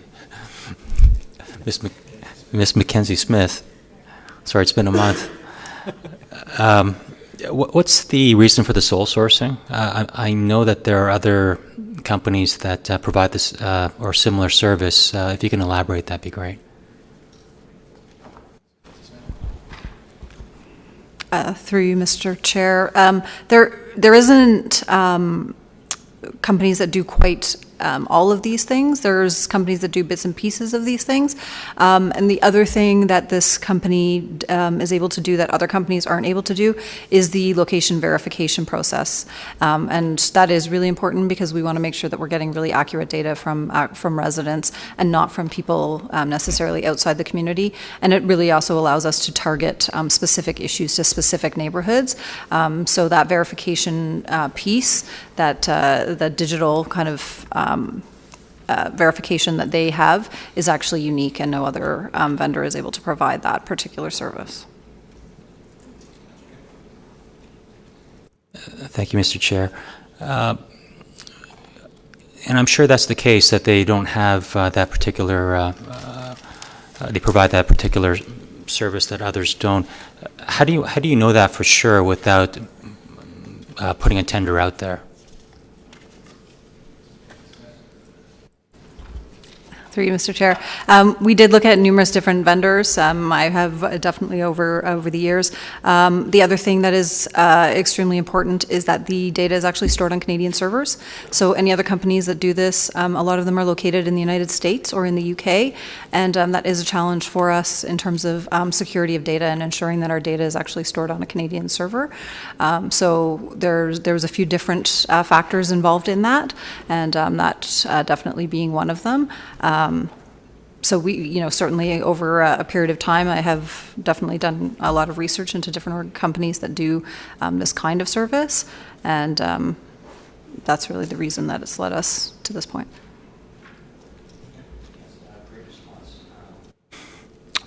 And my next question is, does this mean that we no longer need petitions? Like, for instance, when we had the speed cushions, and we had residents complaining about the speed and the open houses.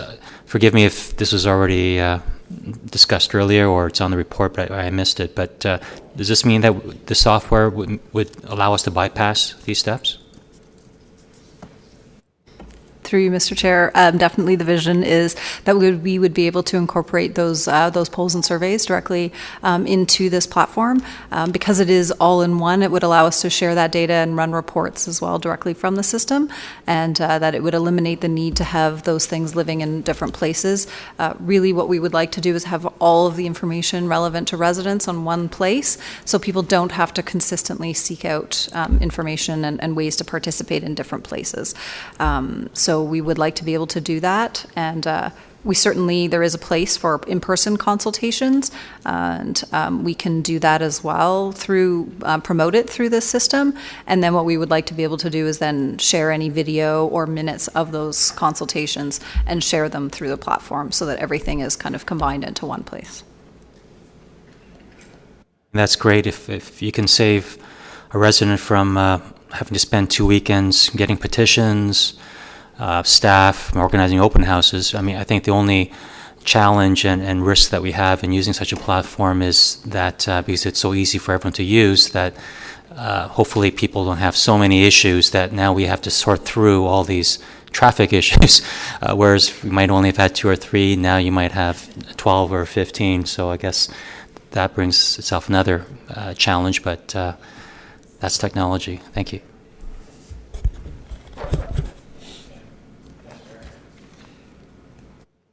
Thank you, Mr. Chair. And I think, excuse me, I think there has been community frustration not having a place to go to like a traditional traffic safety advisory committee.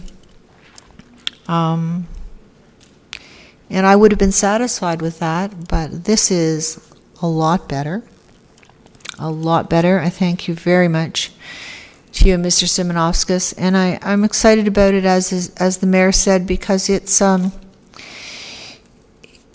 communications community involvement tool that perhaps we can use for many other aspects that are important to the residents. Thank you.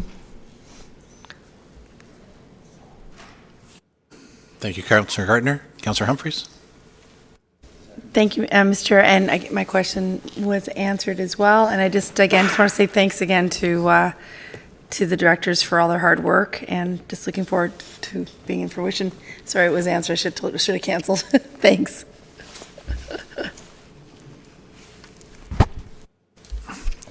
Got to do my own now here. Councillor Maracus. Thank you, Mr. Chair. Through you to, I guess, Ms. Mackenzie Smith. I touched on this and you answered it very well during the presentation, but I'm just curious, the mayor did mention about, and you mentioned back that there would be some filters as far as any profanity or anything like that, but is there also a way to monitor maybe if things get a little too heated in certain discussions? Because we know that with traffic issues, neighbor versus neighbor, a lot of things could happen, so is there a way that will be monitored as well? Through you, Mr. Chair, yes. All of the comments that people add in the discussion forum can be moderated, so we would be watching it when it's posted, and certainly if there is intervention required, then staff would take the appropriate action to try and intervene in any conversations that do get heated. Absolutely.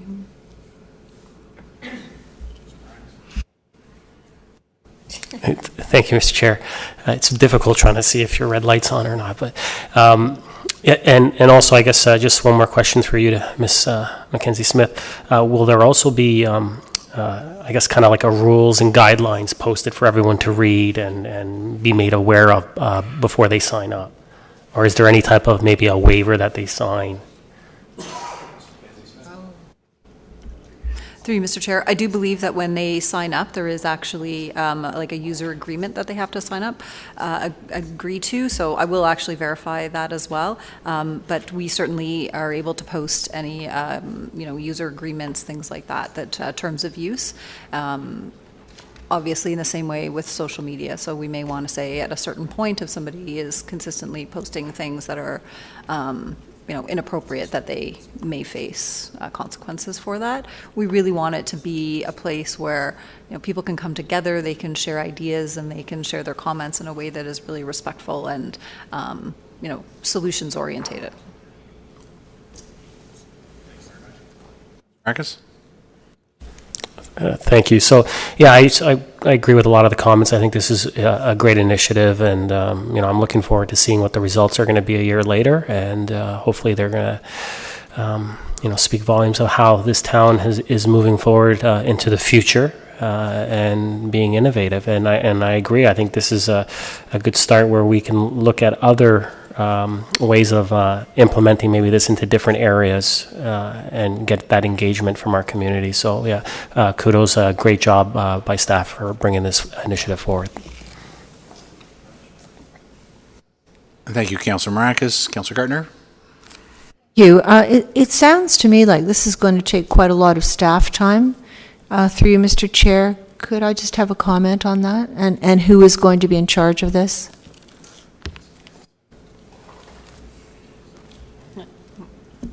Through you, Mr. Chair, it will be a joint staff program. So it will be managed through staff and IES as well as in communications. And so that is the reason for the pilot program. We definitely want to make sure, measuring how much staff time is involved in this.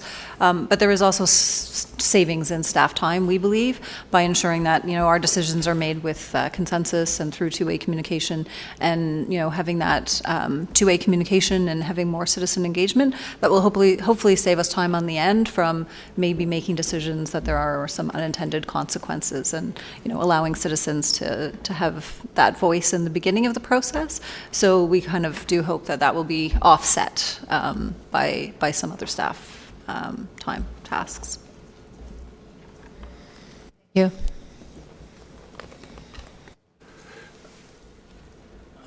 Mr. Simonosis, we direct enough questions to you. That's why we're directing them all to Ms. Mackenzie Smith this evening and stuff. Councillor, seeing no further questions, all those in favour? That's approved. Under our new procedural bylaw, it is the duty of the chair to ensure that we have a health break. So I actually have a motion to recess for 10 minutes. That, Mayor Daw? Well, let's take the vote. No, okay. You can,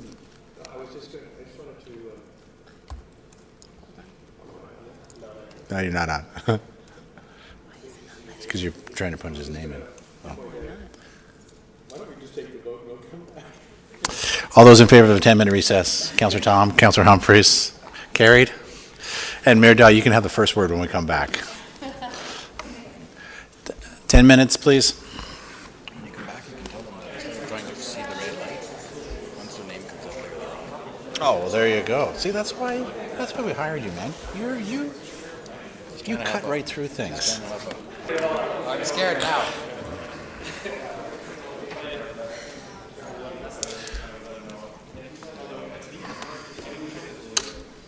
So tell them to just look on the little yellow panel. Mayor Daw, Councillor Maracus, Councillor Gartner, if I can call you to the table. we've lost Councillor Perry and Councillor Humphreys. They're still going for a jog or somewhere? Members of Council, it's been brought to my attention that rather than looking for the red light that we've all been doing this evening, all you need to do is look at the small green panel on the right. If your name is there, that means the light is on. No, that's why I said members of Council.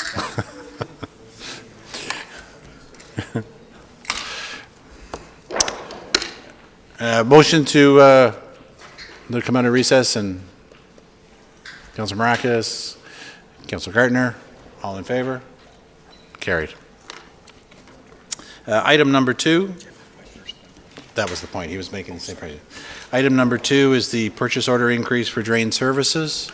Can I get somebody to move the staff recommendation? Councillor Maracas, Councillor Tom, seconding it. Any comments or questions other than Patricia for the purchase order increase for drain services?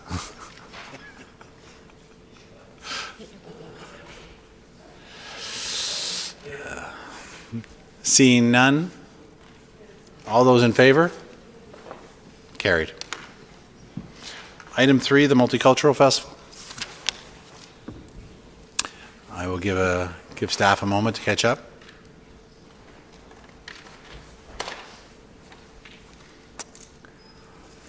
Would somebody like to move the staff recommendation? Councillor Abel, seconded.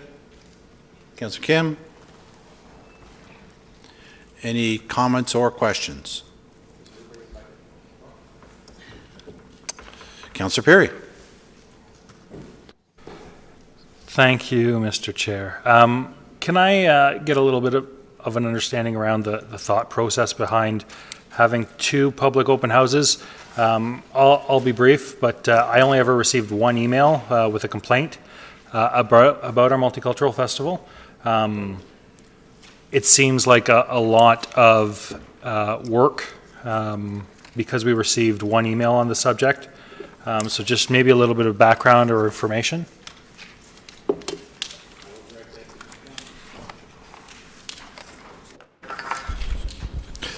Through you, Mr. Chair.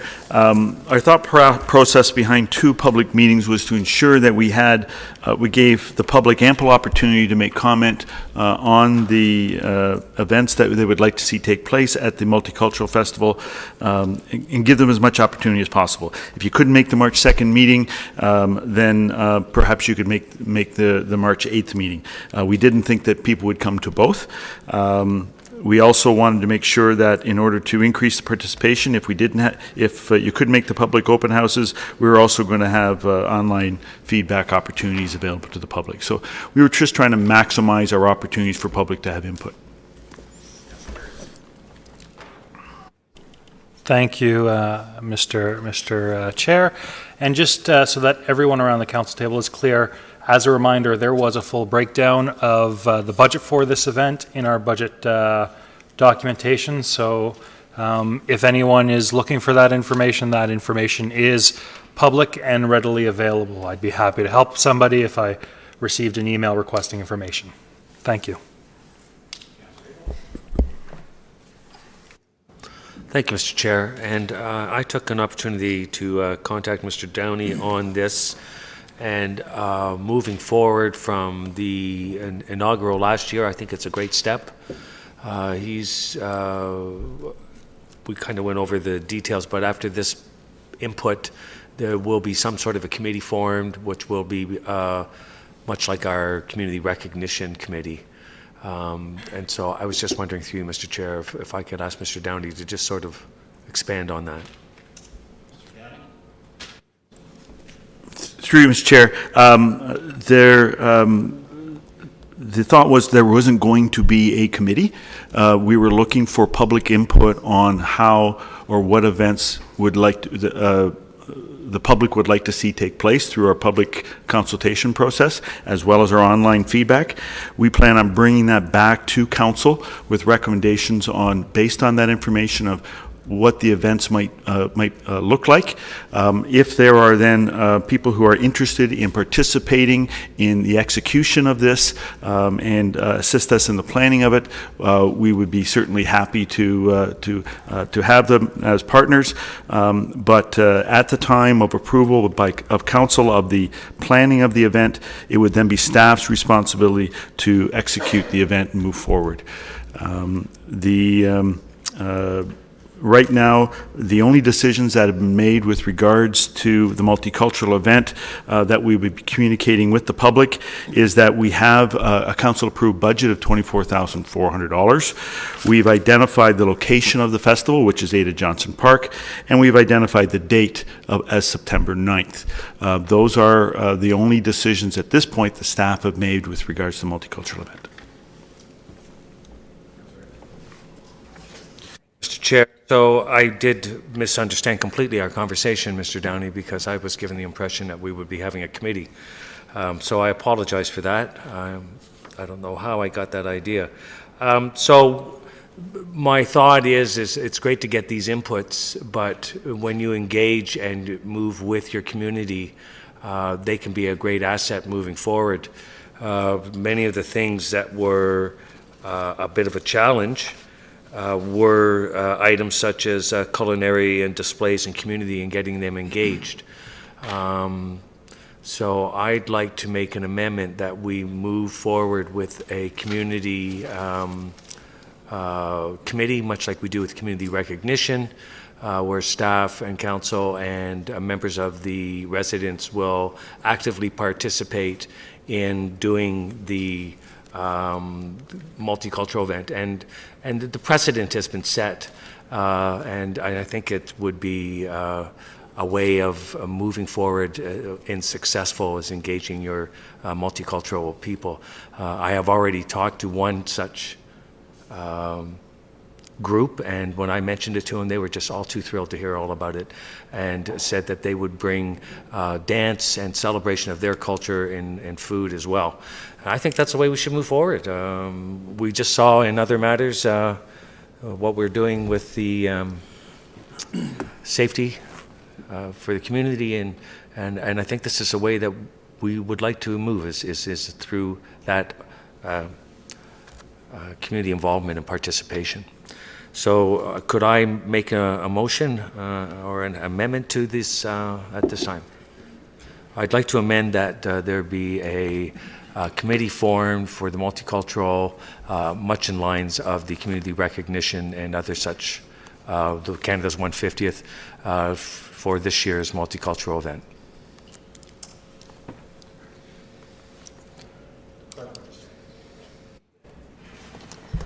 Through you, Mr. Chair, can I just clarify, Councillor Abel, whether that would replace the second recommendation, rather than having two open houses? You would like to have a committee, or would you like a committee in addition to the two open houses? I think it's important that we gather that information. That would certainly be a good first step forward for the committee once it's formed, and we have lots of time going forward.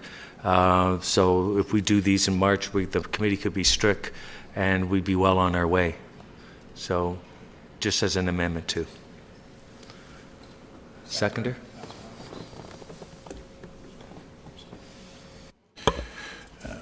Councillor, just to clarify, you're not asking staff to come back with a report for terms of reference, anything like that? You just want to go straight out to advertising for a committee? I would think so in this case, Mr. Chair. We know exactly what it is. We're asking people that from different areas that would like to be involved and participate in setting up a committee moving forward with the planning and staging of a multicultural event. Speaking to the amendment, Councillor Humphreys.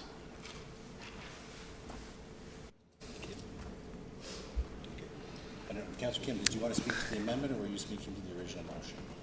It was for the original motion. So I'll go to Councillor Humphreys first to the amendment. Okay, thank you. Through you, Mr. Chair. And no, I appreciate where Councillor Abel is coming from, and I think that's one of those things that would really help encourage other participation for the event as well. And having, individuals participate will only bring more, I think, more interest, more variety, and just build on the great event from last year. So I'm looking forward to that. I think it's always a great way to more engagement, more volunteerism. And when I think back at some of the things we used to have a special events committee. It was just an ad hoc group of people. Very quickly they come together and help. Usually it would be our special events coordinator would lead it, like Shelley Ware and her team, and then the rest of them would bring aspects of volunteering, helping, and bringing other community members to the table to help. So I think it's a great idea. I look forward to it, and it'd be wonderful to see just how things are coming along from this group and just build upon the event from last year. Good idea. Further comments to Councillor Abel's amendment? Councillor Perry? Thank you, Mr. Chair. Just a who, what, when, where for the committee. How many members are we sitting on the committee as members of council? I know that we're not looking forward to move forward with the terms of reference, but just, I think we need to have a general idea of what it is we're putting forward. That a multicultural festival committee be formed, I don't think it's necessarily fleshed out as much as it would need to be. I'm not opposed to the idea. I just think we need to have a little bit more of an idea of what this committee is going to be. Who's it going to be? Is it members of the public, members of council? I would be fine with asking staff to come back with a terms of reference next cycle, because really it's just I don't want to say cut and paste, but we have these committees already. Just something simple, so it's still within the realm of council, because I think if we have some committee that isn't necessarily reporting to council and they just exist, we'll run into some of the same problems we've had with different committees in the town of Aurora in the past. So I'm not opposed to the idea. I just think we need to flesh out who they are, what they're going to be doing, focus the attention on the event, and just moving forward. So I'm in favor of it, but before we go forward with forming a committee, we need a terms of reference, I think. Before I go to the next speaker, Councillor Abel, did you want to make a comment about that suggestion? Thank you, Mr. Chair. It sounds to me like a friendly amendment, and Councillor Perry said for the next cycle, I would be in agreement with him if he wants to add it as a friendly amendment. So for the next cycle, we could have that terms and then move forward. No, it's not.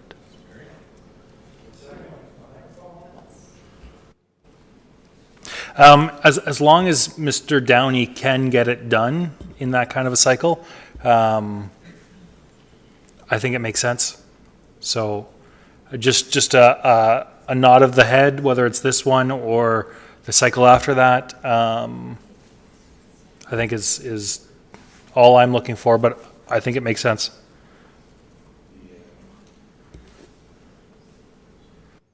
The keeper of the workload, our CAO, would like to chime in for a minute.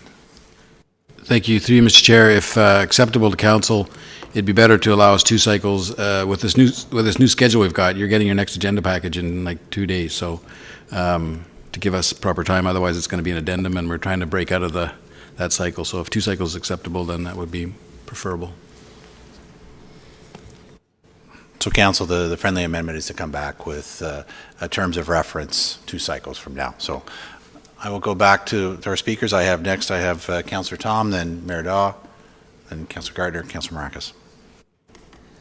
Thank you, Mr. Chair. My comments were similar to Councillor Perry's about getting terms of reference. I think it's important before we strike a committee that we understand the composition of that committee, and so that was all the comments I wanted to bring forward at this time.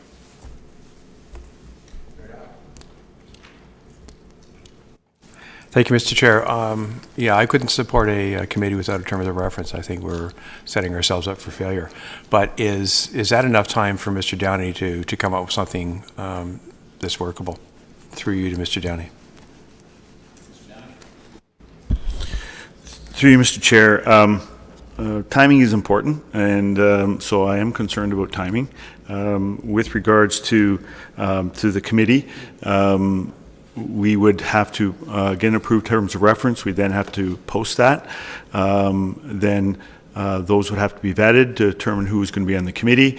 We would then want that committee at the public consultation meeting, so we would have to hold those public consultation meetings at a later date, and then prepare a report at a later date than that to come back to council saying this is what we're proposing to do. So I am concerned from a logistics perspective that by the time we put a committee together, have the public consultations, come back to council for approvals, we are going to be behind the 8 ball a little bit with regards to the timing of this event, because we would very much like to see it happen at a similar time as it did last year, September 9th at Ada Johnson.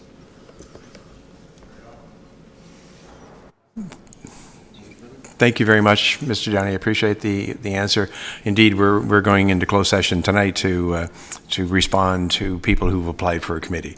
So I hate to step outside of what has proved to be a fairly successful process.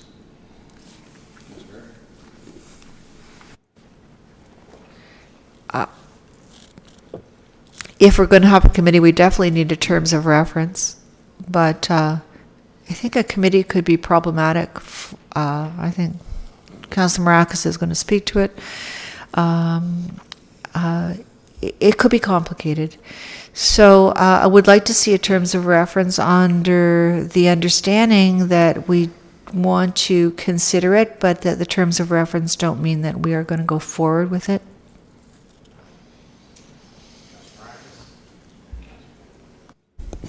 Thank you, Mr. Chair. First off, through you, I guess, to Councillor Abel, are you looking for an ad hoc committee, or would this be just a full-out committee? I look at the success of the community recognition, so I don't know what that's called, but it is a body of citizens that we engage, and we make a great event and assist the workload of our staff, which is and aid them in their budget. So to me, it looks very similar setup, and that's what success is. And I think if we want a multicultural event, we want to engage and be successful. So I don't know if it's called an ad hoc committee or a committee. What do they call the community recognition? It would just be the same. And okay, so it's an ad hoc, just like the community recognition. Councillor Marcus, anything further?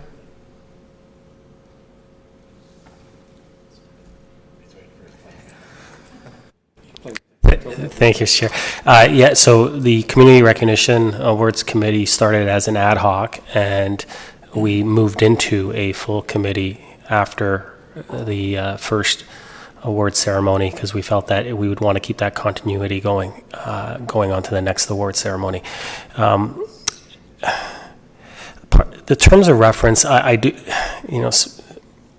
see some problems possibly creeping up. I mean, this is a multicultural festival. How many cultures will be represented within the committee? Like things like that I think will become issues, and I do think that it could be problematic. I mean, I'll wait till we get the terms of reference back and see where we're going with this. But I do have some reservations with this.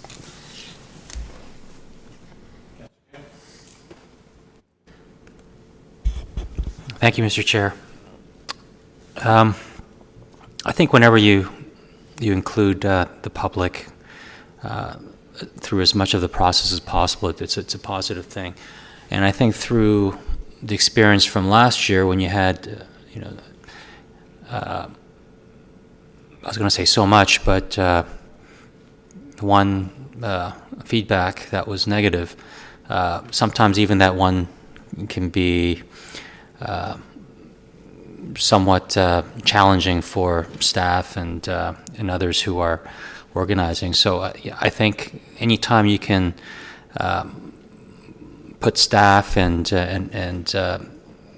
other organizers in a supportive role, which is essentially what they're doing, and having a committee make the decisions, I think that's a good thing. And really, community organizes it, and they enjoy it, and they get what they get. So I'm all for it. I would have been fine with the staff recommendation as well, but I'm just as happy with the committee. My only concern would be if is with the timing. I know last year, it took some time to get it going, and through you, Mr. Chair, to Mr. Downey, if you get the terms of reference and the committee together by late April or so, or even early May, is that sufficient time to organize?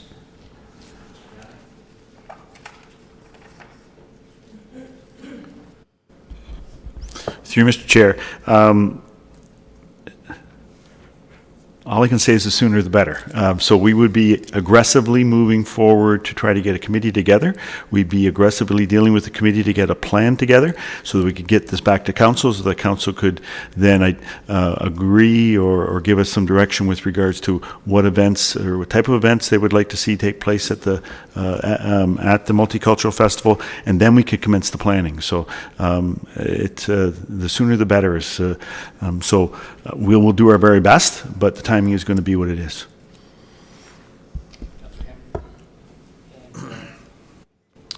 Through you, Mr. Chair. So given that time is, I think, can be an issue, I don't see any reason why we can't have the terms of reference being developed in the background and still communicate out there that we would like candidates for the committee, because we don't have to determine right now how many members are going to be included or how frequently they're going to meet. I don't think that's absolutely necessary. So through you to Mr. CAO or Mr. Downey or Mr. or Mrs. Mackenzie Smith, can we put the communication out there to canvass for members before the terms of reference is produced?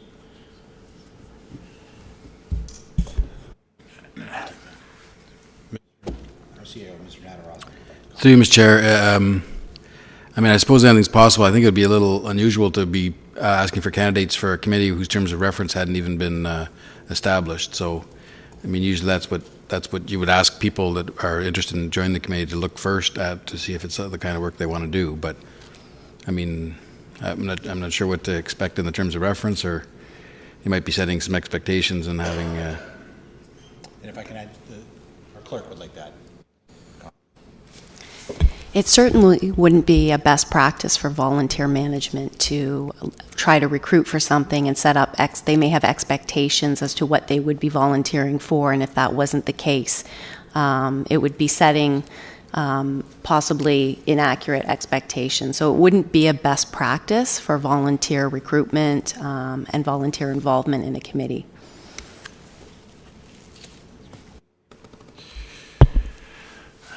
Councilor Kimmer, you finished? Mayor Daw?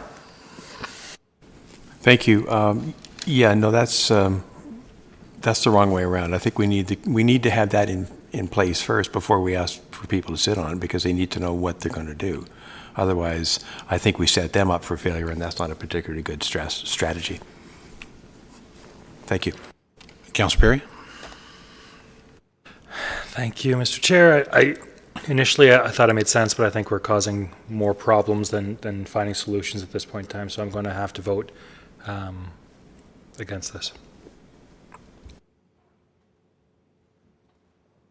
Seeing no further discussions, all in favor of the amendment? 3, 4, 5. Motion carries.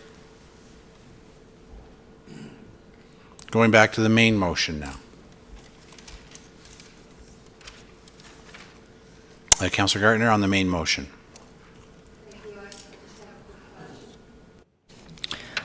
On page 2, for the participation in the open houses, it says any Aurora resident, Aurora business, or community group club is welcome. does that mean that the business or community group has to be Aurora-based? Through you, Mr. Chair, to Mr. Downey? Through you, Mr. Chair, no, not necessarily. We would encourage that, but not necessarily. So if there was a group from Newmarket that wanted to participate, that wasn't a club that was hosted out of Aurora, that would not negate them from coming to a public meeting and stating their concerns or stating their issues and that they would like to see addressed at the Multicultural Festival. Thank you. And at the end of the day, though, we would give priority to ideas and groups from Aurora residents and businesses? Yes.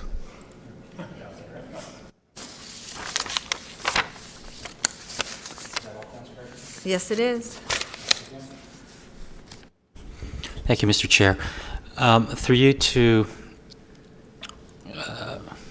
sorry, I'm so used to having a clear view.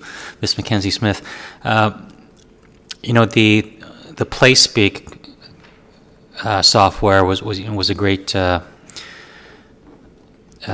model and an idea, and if that is implemented quickly enough, is that something that we can use for all other situations, like here, if we wanted feedback for the Multicultural Festival or other events that we're holding in town? Is this software something that we could, or this application something that we could use for something like this to solicit feedback? Through you, Mr. Chair. Ultimately, yes. My preference, as I mentioned in the report and discussed a little bit in the presentation, is that best practice from other municipalities and from the vendor itself has shown that launching it with one focus area and one consultation in the beginning is much better for long-term success. So I would like to launch PlaySpeak primarily with the traffic safety advisory model before we expand it into other consultations. Certainly, I can see a future use for it, but the adoption rate is really, really critical. So my preference and my recommendation would certainly be that we focus on the one area in the beginning and give it time to really measure its effectiveness before expanding. Thank you.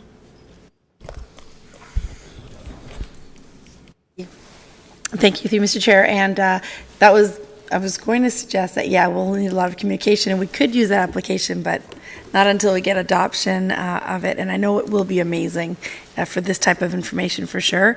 And I guess my question, just in terms of social media and engagement for the open houses, will be pretty critical. And if they can't get to the open house, that they have another way of submitting their suggestions. And I think I believe there's an online, is there another type of online communication that we'll be sending out? Sorry, through you, Mr. Chair. Through you, Mr. Chair. Director Downey and I have discussed this. We certainly intend on promoting it through social media and through our website, through the notice board, through all of our usual channels, and providing as many opportunities as possible. So some of the things that we could look at would be, putting up a YouTube video of the first meeting, particularly if it's here in council chambers, we might have that option of being able to do that, and certainly having an email address or online surveys and other ways that we can gather feedback. I think really the intention from a communication standpoint around the festival is to gather as much feedback and engage as many citizens through this open house opportunity, whether it's online or in person.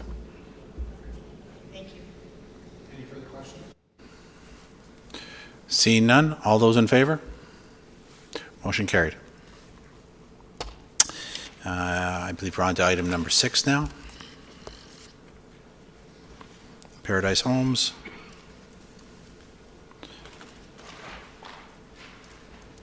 So would someone care to move the motion? Staff recommendation? Councillor Tom? Mayor Daw? I'll give the staff a moment to put it up on screen.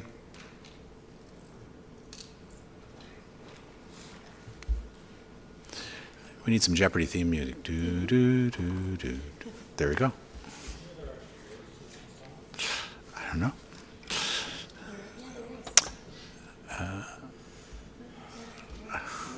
Any comments or questions to this item? Seeing none, all those in favor? Carried. Item 7, just as a reminder, item 7 was withdrawn. That leaves us with the item 8, summary of committee recommendations. Would someone like to put it on the table? Councillor Maracus, Councillor Humphreys. Any comments or questions with regards to the summary of committee recommendations? Councillor Tom? We get a chance to look at all this, but is this all just from accessibility? Yes. Yeah, if that would be great, because I was under the impression that that would be more. Okay, never mind. You can explain. Through you, Mr. Chair. So this is what we talked about in the council workshop when we were updating the procedural bylaw. And the new format allows the consent agenda to just have the minutes from the different committees be approved on consent. So you're just approving the minutes. And this committee report will now be attached as a regular item. And what we've done is we take out any of the recommendations that require council approval, and we list them in this report. So in this case, we had 2 committees which had some recommendations that require council's consideration. One was from the Accessibility Committee and one was from the Joint Council Committee.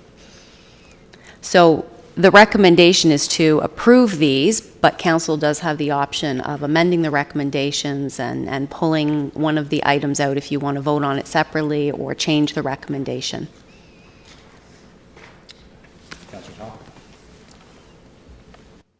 Thank you for the clarification.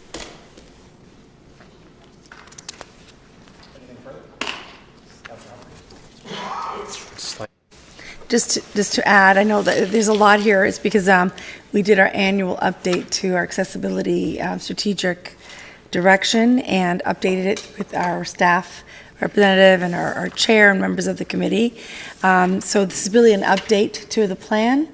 It's very in line with our strategic goals. There's some messages from our chair and from staff in here. There's a lot to take in, but I can assure you it's AODA compliant, and we're just trying to get everything updated. So that's probably what you're seeing so much here, and you're like, how do I look at this? So it's quite a big portion of the committee information. It's completed items on it, so. Yeah, the completed items is just basically an update to the strategic direction. Just for information. Thank you, Mr. Chair. I'd like to congratulate our accessibility advisor and the committee on the progress that's been made.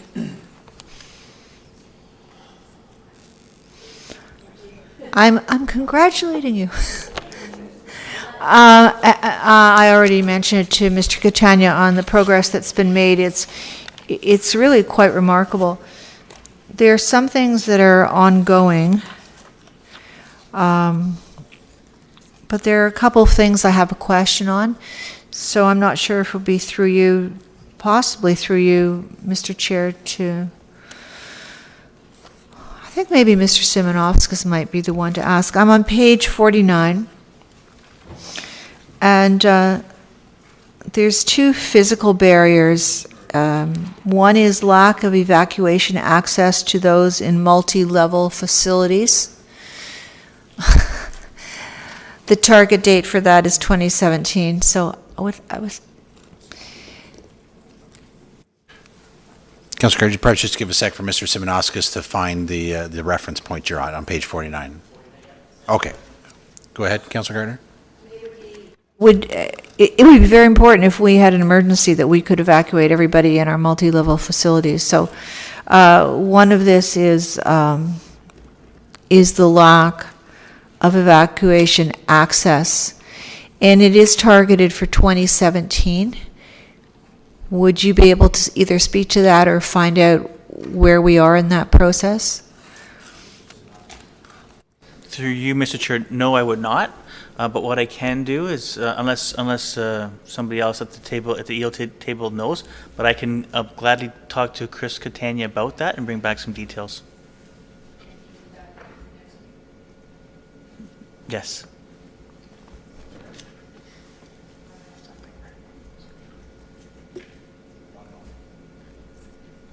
Please stand by.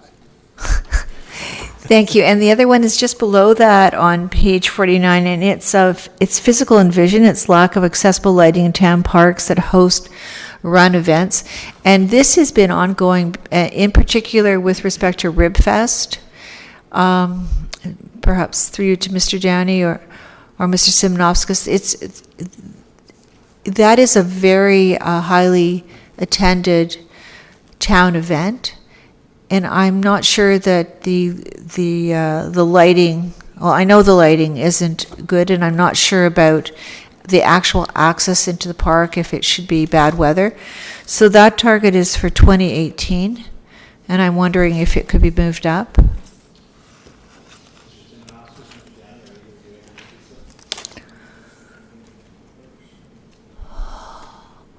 And perhaps through you to Councillor Humphreys, I don't know if it's been discussed at the committee, this particular event and this particular park? It has. Yeah, through you, Mr. Chair, yes, it has been discussed, and that was a staff response in terms of timeline. If there's anything to be able to improve that, it'd be appreciated for sure, and we can see where that will take us. What it would cost to do that. Through you, Mr. Chair, to Mr. Downey.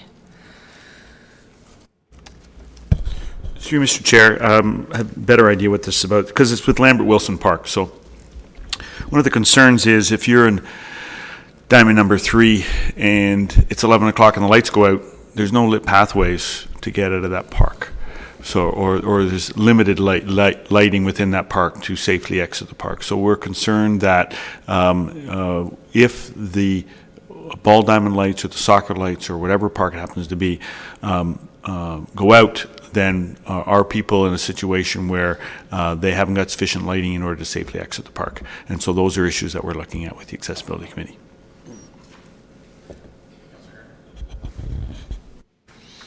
Thank you, Mr. Chair. And the follow-up would be, could we possibly look at it for this year, 2017? I'll just leave it with you, Mr. Downey. Mr. Catania, and he could provide a little bit of feedback for members of council.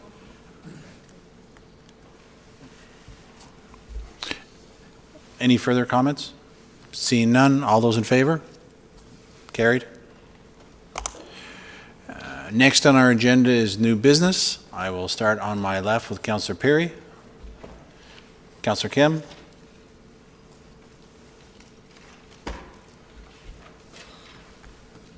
One moment.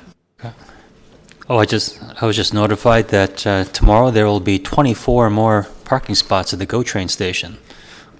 So I don't have to park at Shepherd's Bush anymore. But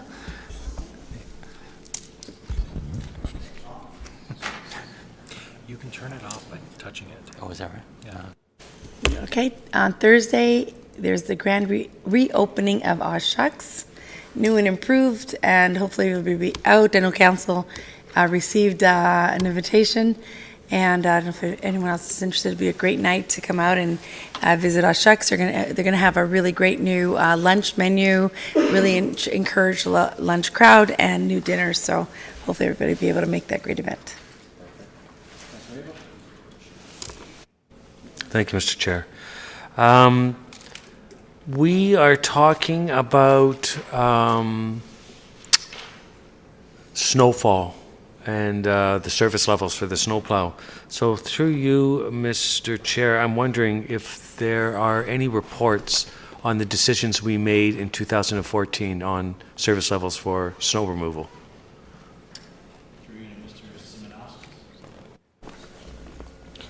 Certainly through Mr. Chair.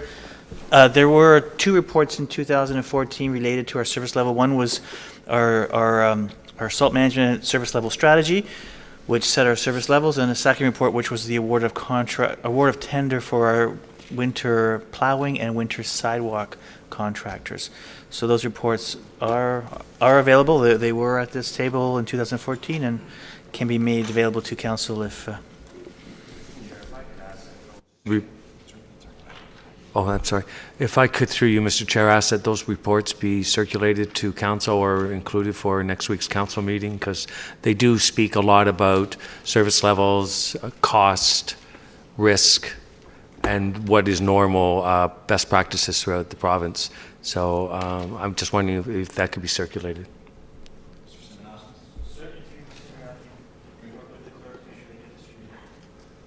Thank you. With Metrolinx and the comment about them doing their track work, Mr. Chair, through you, who would we ask to let them know, as Mr. Warrenberg had suggested, that we would like, when they are doing construction, to bear in mind that we want some level crossing or under crossings. It's much like the work they're doing on Leslie Street. We move in while they're under construction, and we can, if it's in the plans, we could save significant amount of money, and then get some funding through grants, possibly through DCs, et cetera, and maybe they'll participate in the active. So, through you, Mr. Chair, do we send a letter to them? Do we have a committee? Could I ask through you, Mr. Chair? First, I'll turn to our CAO. Councillor Marcus has some, but I want to turn to our CAO first to see if he has any comments or discussions with the CN or the Metrolinx with regards to... What's that, sorry? He's talking about the rail tracks, and if they're doing repairs, that's the time to build. So who do we talk to about that? Yes, do we have a committee already, a staff committee reporting to that body? Through you, Mr. Chair, yes, we have established a working group, and in fact, we had our last update meeting with Metrolinx last week.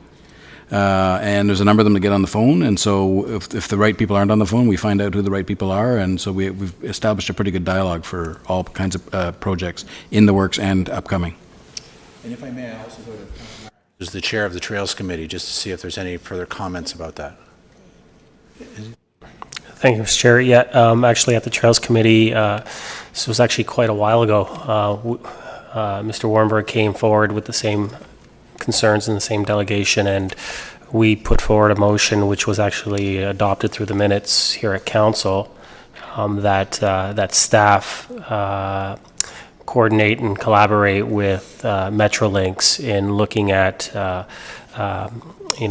doing what they can to make sure that our master trails plan is adhered to in any construction that they do moving forward.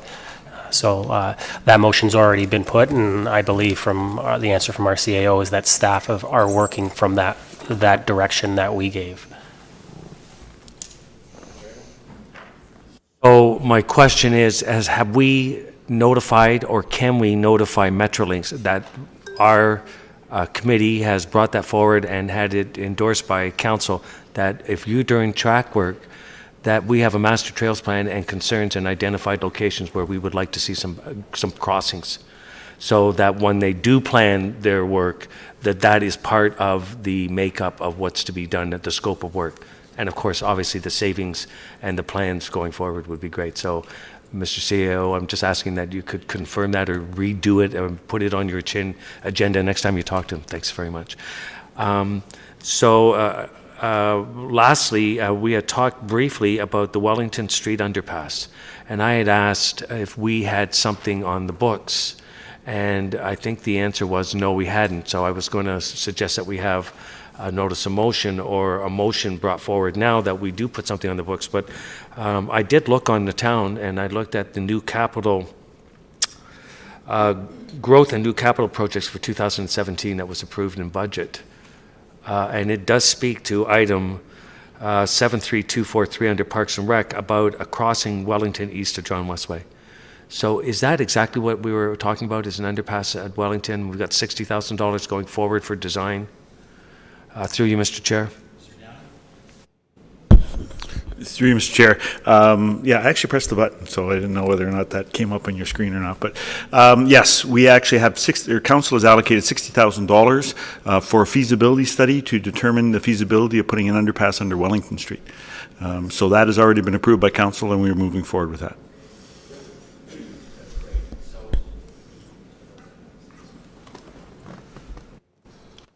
So thank you very much, Mr. Downey. So we know that we have earmarked and start moving forward with that, much like we did with the underpasses. We have to put something into the pot to get designed so that we can put it forward, not only to our council, but to possibly to the region, to let them know that we have those plans as well.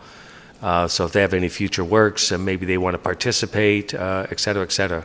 It's an important link. It's our Nokita Trail, so it's vital. And I know I've walked the Nokita Trail in Newmarket, and they have 2 or 3 of those, like under Davis, under Mulock. So putting one like that for us in Aurora would make sense for the Nokita Trail. So thank you very much. And it's good that council has got something like that going forward. So that's my new business. I was going to echo the Aw Shucks invitation, the new improved.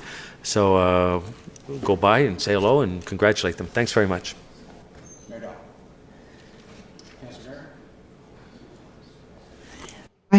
Thank you. I'm just, the question is to the clerk. So the way it's coming up on the screen tonight, it'll say IES report, and it'll give the numbers. But could it also say what agenda item it is? Like, for example, if it's R5? Thanks. Through you, Mr. Mayor. Yes, the meeting management suite, this is our first trial run with it. And we will welcome any feedback. And we do have our vendor here with us tonight, so he's observing, and I'm sure he's taking this feedback, and they'll continue to improve the system. So we appreciate your patience. And I would just like to thank everybody who was involved. I know it was a lot of work, and it was done very quickly. Apparently very quickly. Shockingly quickly. Anyway, and of course there's going to be a few things to iron out, but thank you very much. Thank you, Mr. Chair. I just have 2 things. One thing is considering we're asking for reports possibly to be attached for next week on my notice of motion, maybe we could also, through you to Mr. Simonovskis, if we can make sure at that point, if we could also have the service levels for all municipalities within York Region in front of us, so that way we can have a comparison. I think that would be helpful for all the members here, because as you know, we might not all have the time to go look them up. I know I've looked through them, and I think that would be useful information for every single one of us here at the table. So if you could bring that for next week, that would be great also. Through you, Mr. Chair, if there is a report planned to bring the results of the last season's snow activities, but if it's just for discussion for next week, I'm happy to do a sort of a quick memo on the other municipalities and just speak specifically to their road service levels. I think we can pull that together. If that's.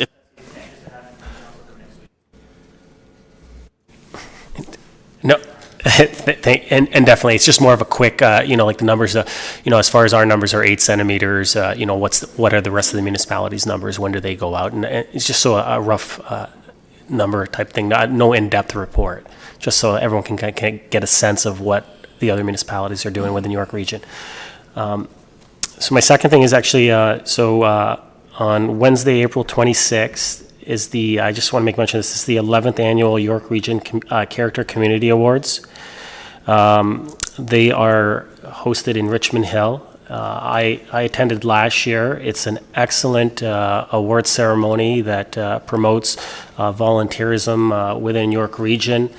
While I was there last year, I did notice that actually, Mayor Dahl, you were there as well, and it was unfortunate, but I don't believe Aurora was as well represented as other municipalities, and I felt that was a little bit of it's too bad. It was a shame that we weren't represented very well, because we all know someone within this community that does a lot for our community, puts forward all their time and effort, and don't look to get recognized. But I believe it's our job to put forward their names and recognize these volunteers that do so much for our community. I've said it time and time again, volunteers are the backbone of this community, and it's what makes this community great.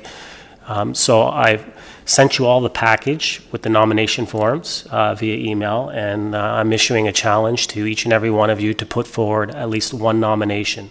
And the deadline for the nominations are February 13th. So hopefully you all take me up on the challenge and you put forward at least one name from our community.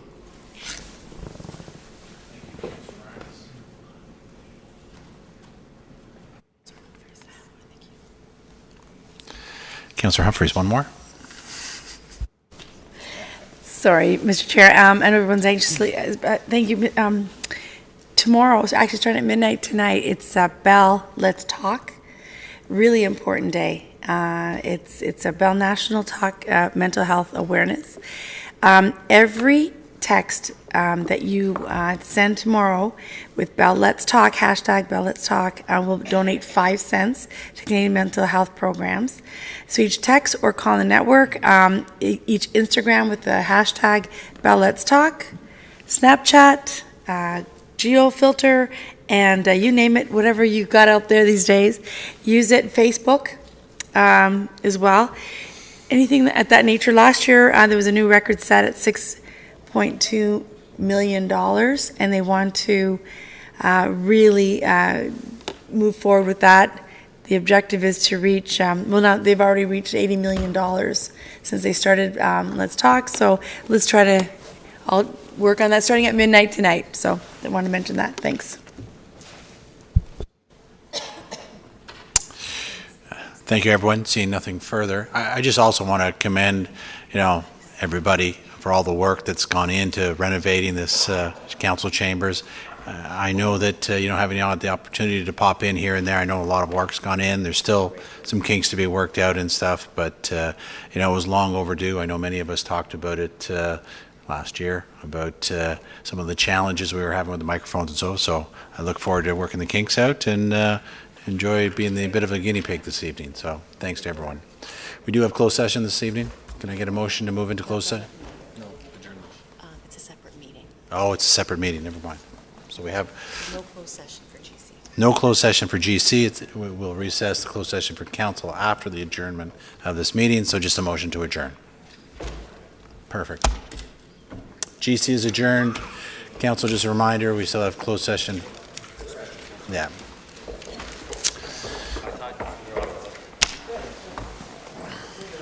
That's all, folks.